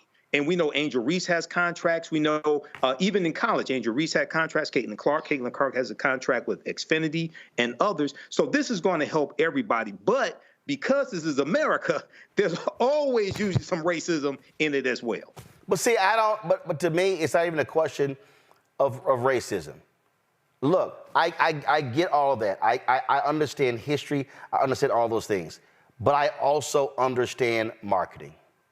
And what I understand, Matt, is that if I'm looking at this here, and I'm also looking at how first of all these WNBA teams have been losing money, all of them. Yes. Okay, all right. And so now you see what's happening in college. In order to actually build something, you need stars. You need stars that transcend their sports, and you had other stars, but the reality is, were they marketable stars? Maybe. But the reality is, when you have a player that crosses a certain threshold, that crosses a sports threshold, that now has what Michael just said, he sat and actually watched the WNBA draft. What now happens is, when you have a player of that caliber, then what you do is you latch onto that. David Stern wasn't crazy. David Stern said, hell yeah, I got to latch on to Michael Jordan. And he was black. Because the reality is, you have to understand, it's a marketing game. You're competing in a sports landscape where you have the behemoth of the NFL. The second behemoth is the NBA. The third behemoth is Major League Baseball. Look, the PGA Tour, for all of guess what? That tour is only worth $1.25 billion. That's far away from baseball, basketball, and football. We talk about the WNBA, you're lower than hockey. You're lower, you might be on par, you're probably lower even than Major League Soccer. So I dare say, people kind of like, man, this is a damn shame what they doing. A bunch of these people who also would support Angel Reese never even followed WNBA. And I'll give y'all something. I did not know until somebody tweeted they said all these teams are avoiding the Las Vegas Aces. And I was like, huh? I didn't know that the WNBA teams, they pick their own preseason opponents. Those games are not scheduled by the league. I was like, wow. Why? Because I don't follow WNBA like that. And so a lot of people who are commenting are new to WNBA, right. Don't know nothing about the history, don't know nothing about anything at all. And so they're like, I can't believe her game wasn't on. Y'all, they barely had their games on regular season. So what the WNBA now has to do, they now got to play a massive game of catch-up because the interest of these incoming stars is now driving the fandom, and now the league is going to have to recalculate, and the teams are going to have to recalculate. And so you take the Washington franchise. If you're the Mystics, which is one in WNBA championship, they play their games somewhere else. If Caitlin Clark is coming to town, better put that damn thing in Capital One. That's just marketing 101, Matt. I don't think you're wrong, but I think you are focused myopically on the economic part of this. You damn right I am. This comes at the expense of a league that was comprised of already 60% players. And look at this. The reason Caitlin Clark has skyrocketed as the person that the WNBA has gotten behind is she is dominant. I mean, you're not telling the truth if you don't say she's not a fantastic athlete. However, she's also an Iowan. She's a Midwestern, inoffensive white woman who fits the exact prototype of who they want to run with to be the great white hope. Look at Larry Bird, French Lick, Indiana. I mean, how much did they play up that here's this country hick who can hoop with all the inner city brothers? No. Hold on, let's be clear. That same country hick was like, don't y'all put no white dude on me to guard me. That's disrespectful. That same white boy said, y'all better put a brother on me to show me some respect for my game. He could hoop. And he was cold, and Caitlin Clark can hoop. There's no question with that. But the reality is she fits an archetype that is marketable, more marketable than some of the women who are already in the league. And to not discuss that is to purposely overlook clear evidence. And here's the thing. Kelly said it perfectly. That's why I hate when I go second or third, because two things can be true at the same time, right? And the WNBA would be, asinine. It would not be smart to not capitalize on this momentum, but we cannot be dishonest as though this momentum is not behind an archetypal white man who is offensive and who fits that prototype. And what I'm saying is we also It is inherent that black people will see that and take umbrage with that. I don't think there's a problem with that. Two things can be true at the same time. And guess what? Coverage. Caitlin Clark ran into a fan on the court, right? And there were all kinds of equivocations about why that happened and why it wasn't as problematic. But Angel Reese, motions to her in the championship game, and she's the spawn of Satan. And the reality is, even if the WNBA is capitalizing on this, we cannot overlook the fact that Caitlin Clark fits a prototype that is more marketable than a black woman in a black-dominated sport. That is just the truth of it. And I don't think people are wrong for seeing it. And let me be clear. When Tiger Woods came out, what was marketed, he was black, he was different, he was dominant, and guess what? Every single white player, every single tour stop, they all were like, ooh, yeah, Lord. Because you know why? Tiger got all of them paid. And all I'm saying is this here, I ain't gonna be mad. If the white girl come in here and hoop, and she sit here and drive interest and drive ratings, we all gonna get paid. Because guess what? The NBA was majority black when Larry and Magic came in. And there was a lot of black ball players who were jealous of hell of Magic Johnson and the contract he got. But guess what? All them same players got paid big deals because of Magic and Larry. All I'm saying is, y'all folk can be mad, upset, Caitlin getting this, I want Caitlin Clark to blow the hell up. because that means the 60+% of black ball players, salaries are going to increase, sponsorship's going to increase, marketing deals going to increase. So I'm all for it. Go right ahead. Ball out. I want Caitlin Clark to do for the sisters what Tiger Woods did for the white boys in golf. Make everybody richer. If that happened in a vacuum, I'd be completely with you. But it doesn't happen in a vacuum. It happens where she is compared to the black women and is lionized, where those black women are looked at as less than valuable. I mean, look at Emmanuel Acho's comments. And first off, when we talk about Angel First of all, Emmanuel Acho could go to hell. But go ahead. Well, I appreciate your directness and forthrightness in your opinion. I ain't never been. I ain't never operated in the gray area. I appreciate that, but the point to that is the expense is there's a rising tide lifts all boats, but it has been at the expense of black women in exchange for the great white hope. But actually, it hasn't. Here's the reality. If anyone studies the game, if you study the WNBA, what you have seen is this. You've seen a slow, steady increase. Let's be real clear, you have had white superstars come out of college. Again, Sue Bird, Taurasi, I can name several. You've had black stars, Maya Moore, Aja Wilson, you could name all of them. But the reality is, we all understand once in a generation. Magic and Larry were once in a generation. Michael Jordan was once in a generation. Tiger Woods was once in a generation.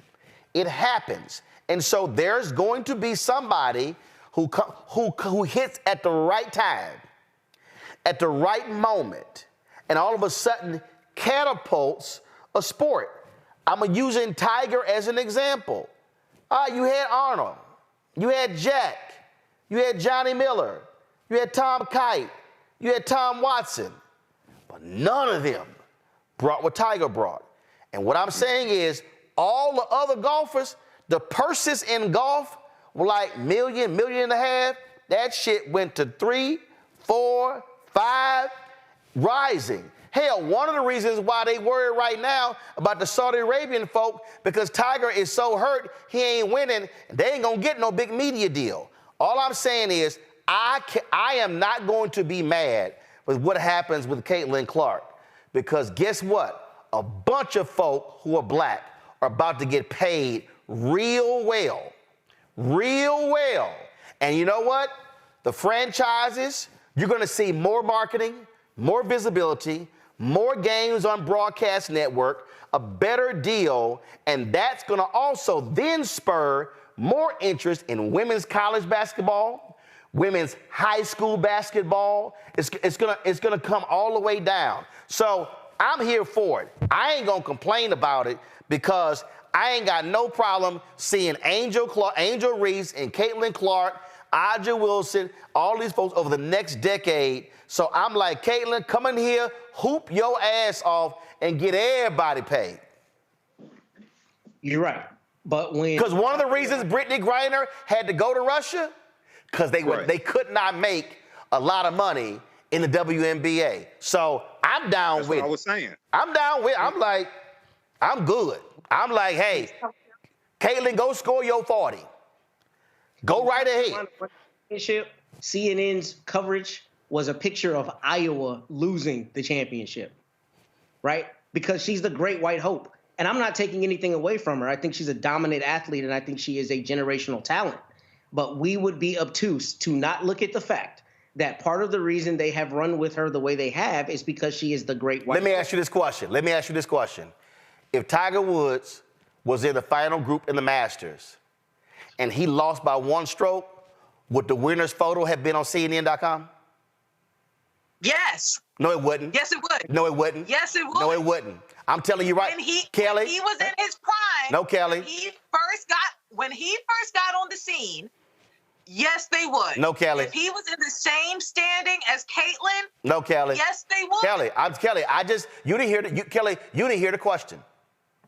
You didn't hear what I said. No, you didn't hear what I said. What I said is the Masters was last month. If Tiger Woods was in the final group and Tiger Woods came up one shot short of the Masters, who would have been on the front of CNN.com? Tiger loses the Masters by 1, not whoever won. You know why? Do you know why? Do you know why? Because whoever won ain't as marketable as Tiger. Now, but you're hold up. Now, I'm telling you how editorial decisions are made. Now, what happened was CNN got their ass ripped. CNN got their ass ripped, and they had to actually change that. But that is what happens when folk focus on an individual and not team. But I'm telling you, bottom line is this here. What Caitlin Clark is going to do, I'm going to compare it to Michael Jordan. The deal that she signed with Nike, the deal that Michael signed with Nike. Magic and Bird saved the WNBA and took it here. Michael Jordan took it here to a whole new level, and Michael was black. If Caitlin Clark does that, every player is going to benefit. I ain't gonna be mad. I'm gonna get paid. I'm telling you, y'all can write this down right now. All three of y'all, write this day right now, write down 8:06 p.m. I guarantee you the average salary of the WNBA players in 5 years will more than double and possibly triple what it is today, because their television rights deals are going to be a lot higher than it was before this year. Watch it happen. That means everybody gets paid. So I'm cool with everybody getting paid. I'm cool with it. Except Michael and Sickles. But I'm cool with it. I don't have a problem with it. I'm cool. No, I'm just saying, it's just going to be. And if, what's going to happen. And all them franchises, y'all watch this year. You're going to see folk walking around with Mystic shirts. You like, damn, I ain't never seen this many Mystic shirts in D.C. I ain't never seen. Y'all still got y'all team in Detroit, Michael? No, I was saying no. And the Detroit Shock won at least 3 championships that I remember. And it was sold because of really lack of support here in Detroit. So it was sold maybe 8 to 10 years ago, something like that. But with the popularity of the WNBA increasing, with Detroit just having the NFL draft here, and the Lions just making the playoffs as well early this year. I'll put another bet. I'm going to do another bet. Detroit could get a WNBA. I'm going to do another bet. Him again. Y'all, I bet they bring your team back. And trust me, they're going to bring the Houston Comets back. You know why? Because now WNBA franchises are now going to be able to make some money. Yes. They were losing money. All of them. The whole league. The league has been. They used to give away tickets for the Shock. They used to give away tickets. It's going to happen. It's going to happen. Y'all watch. Everybody about to get paid. So all the sisters, cash them checks. Cash the checks and be like them white boys in golf. They were like, Tiger, appreciate that, dog. Appreciate that. It's going to happen. And you know what? It's going to be great. It's going to be great because the ratings are also going to go to the next level. So I can't wait to see what I call the WNBA 3.0. We had 1.0, we had 2.0. What you see this year is going to take them to a whole new level. And then when you get the stars coming out of college next year, right, it's going to be what? The girl Paige from UConn. Then you've got the other star. I'm telling y'all, it's going to be a whole new deal. I can't wait for it. I can't wait. Got to go. We thought we were going to get Ronald Greene's mother. We were unable to lock her down, so we're going to try to get her on the show Monday. Lots we're going to do next week. Tarrant County Commissioner Roy Brooks is going to be joining us talking about that ridiculous DA in Tarrant County who keeps terrorizing Crystal Mason. We hope to have Marilyn Mosby on the show next week as well. So there's a lot of stuff that we're working on. Also, we hope to have Black Lives Matter Network on, the foundation. They're suing the Tides Foundation, saying they are withholding some $30 million from the Black Lives Matter Foundation. So a lot of drama as well. So a whole bunch of stuff we got to cover. And so looking forward to that. Matt, Kelly, Michael, I appreciate it. Also, Michael, I came across something, Michael, I forgot. I also did the Chicago State University and the Tennessee State University commencements as well. So I just wanted. I don't doubt that, Roland. And plus Cedar Valley College in Dallas as well. And I forgot Langston University in Oklahoma. We got them as well. So I just wanted also and Central State in Ohio. So I just want to remind you that. Well, colleges, holler at Michael Imhotep for next year to do your commencement. Yeah, y'all. It's gonna be off the hook. All charter schools looking to close the following year. Please book Michael to be their commencement speaker, Michael. And I'm sure Kelly will put in a word for you to speak at Bowie State. No, don't talk to Kelly. No, Kelly gonna put in a word for you at Bowie State. No, Kelly. I am saying Happy Mother's Day to all the beautiful mothers and mother figures this weekend. May you have the weekend that you've earned and deserved of rest and awesomeness. Happy Mother's Day to my mommy and my aunties and everybody. I love you all. Yeah, that's all I wanted to say. Okay. Y'all got the other stuff. Okay, Michael, Matt, Matt, you got something to say?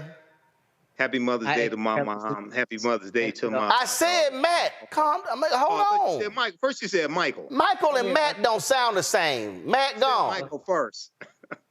Now go ahead, Michael. You got it. Hell no, he ain't got it. You go. Happy Mother's Day, Mom. I love you. All the women out there who have poured into me, thank you. And all the women who pour into other people and other Black men, thank you. And people in your families. We love y'all and hope that you feel cherished as you are this weekend. All right, Michael. So happy Mother's Day to my mom. Happy Mother's Day to my daughter's mom as well. And hopefully everybody has a happy Mother's Day. All right, I ain't got no baby mama. So shout out to my mom. I ain't got no kids. Kelly, why you looking like that, Kelly? That was just real shady. That was rude. I'm King Petty. What? All right, shout out. What? I don't. We gotta go. Shout out to my mom, but also my niece Faith. She got her master's today from Howard University, and so I stopped by there for the architecture. Her master's in architecture, and so shout out to her. They had thank God the graduation didn't go like the nursing students. Lord, it was a little drama at Howard yesterday. That was wild. Y'all saw that video? Ooh, Lord. Ooh, Lord. I don't think. Here's my deal. Howard, just do this here. Just do one big ass graduation, rent out Capital One Arena, and invite everybody, okay? But all these little individual graduations, Lord have mercy, that's just too much drama. That's it, folks. We got to go. I appreciate it. I got to go home and get some gumbo. My parents are here, so we got some stuff ready. That's it, folks. Support us in what we do. Trust me, the stuff that we do here, we have lots of fun, of course, messing with each other all the time. But it's always great to have the conversations that we do because you ain't getting anywhere else. So we want you to join our Bring the Funk fan club. I don't know why y'all running that because you know we got to stop, pause, and to show people how to give to the show. So there you go right there. I don't know why y'all running too early. So if y'all want to give to the show, please join our Bring the Funk fan club. Send your check and money order, P.O. Box 57196, Washington, D.C., 20037-0196. Cash App, $RM Unfiltered, PayPal, R Martin Unfiltered. Venmo is RM Unfiltered. Zelle, Roland at RolandSMartin.com. Roland at RolandMartinUnfiltered.com. All y'all YouTube folks, hurry the hell up. While we only have 760 some odd likes, we should be at 1,000. Y'all need to hurry the hell up, get to 100,000 before we get off. Y'all been running y'all miles in the chat, but y'all ain't been clicking the like button.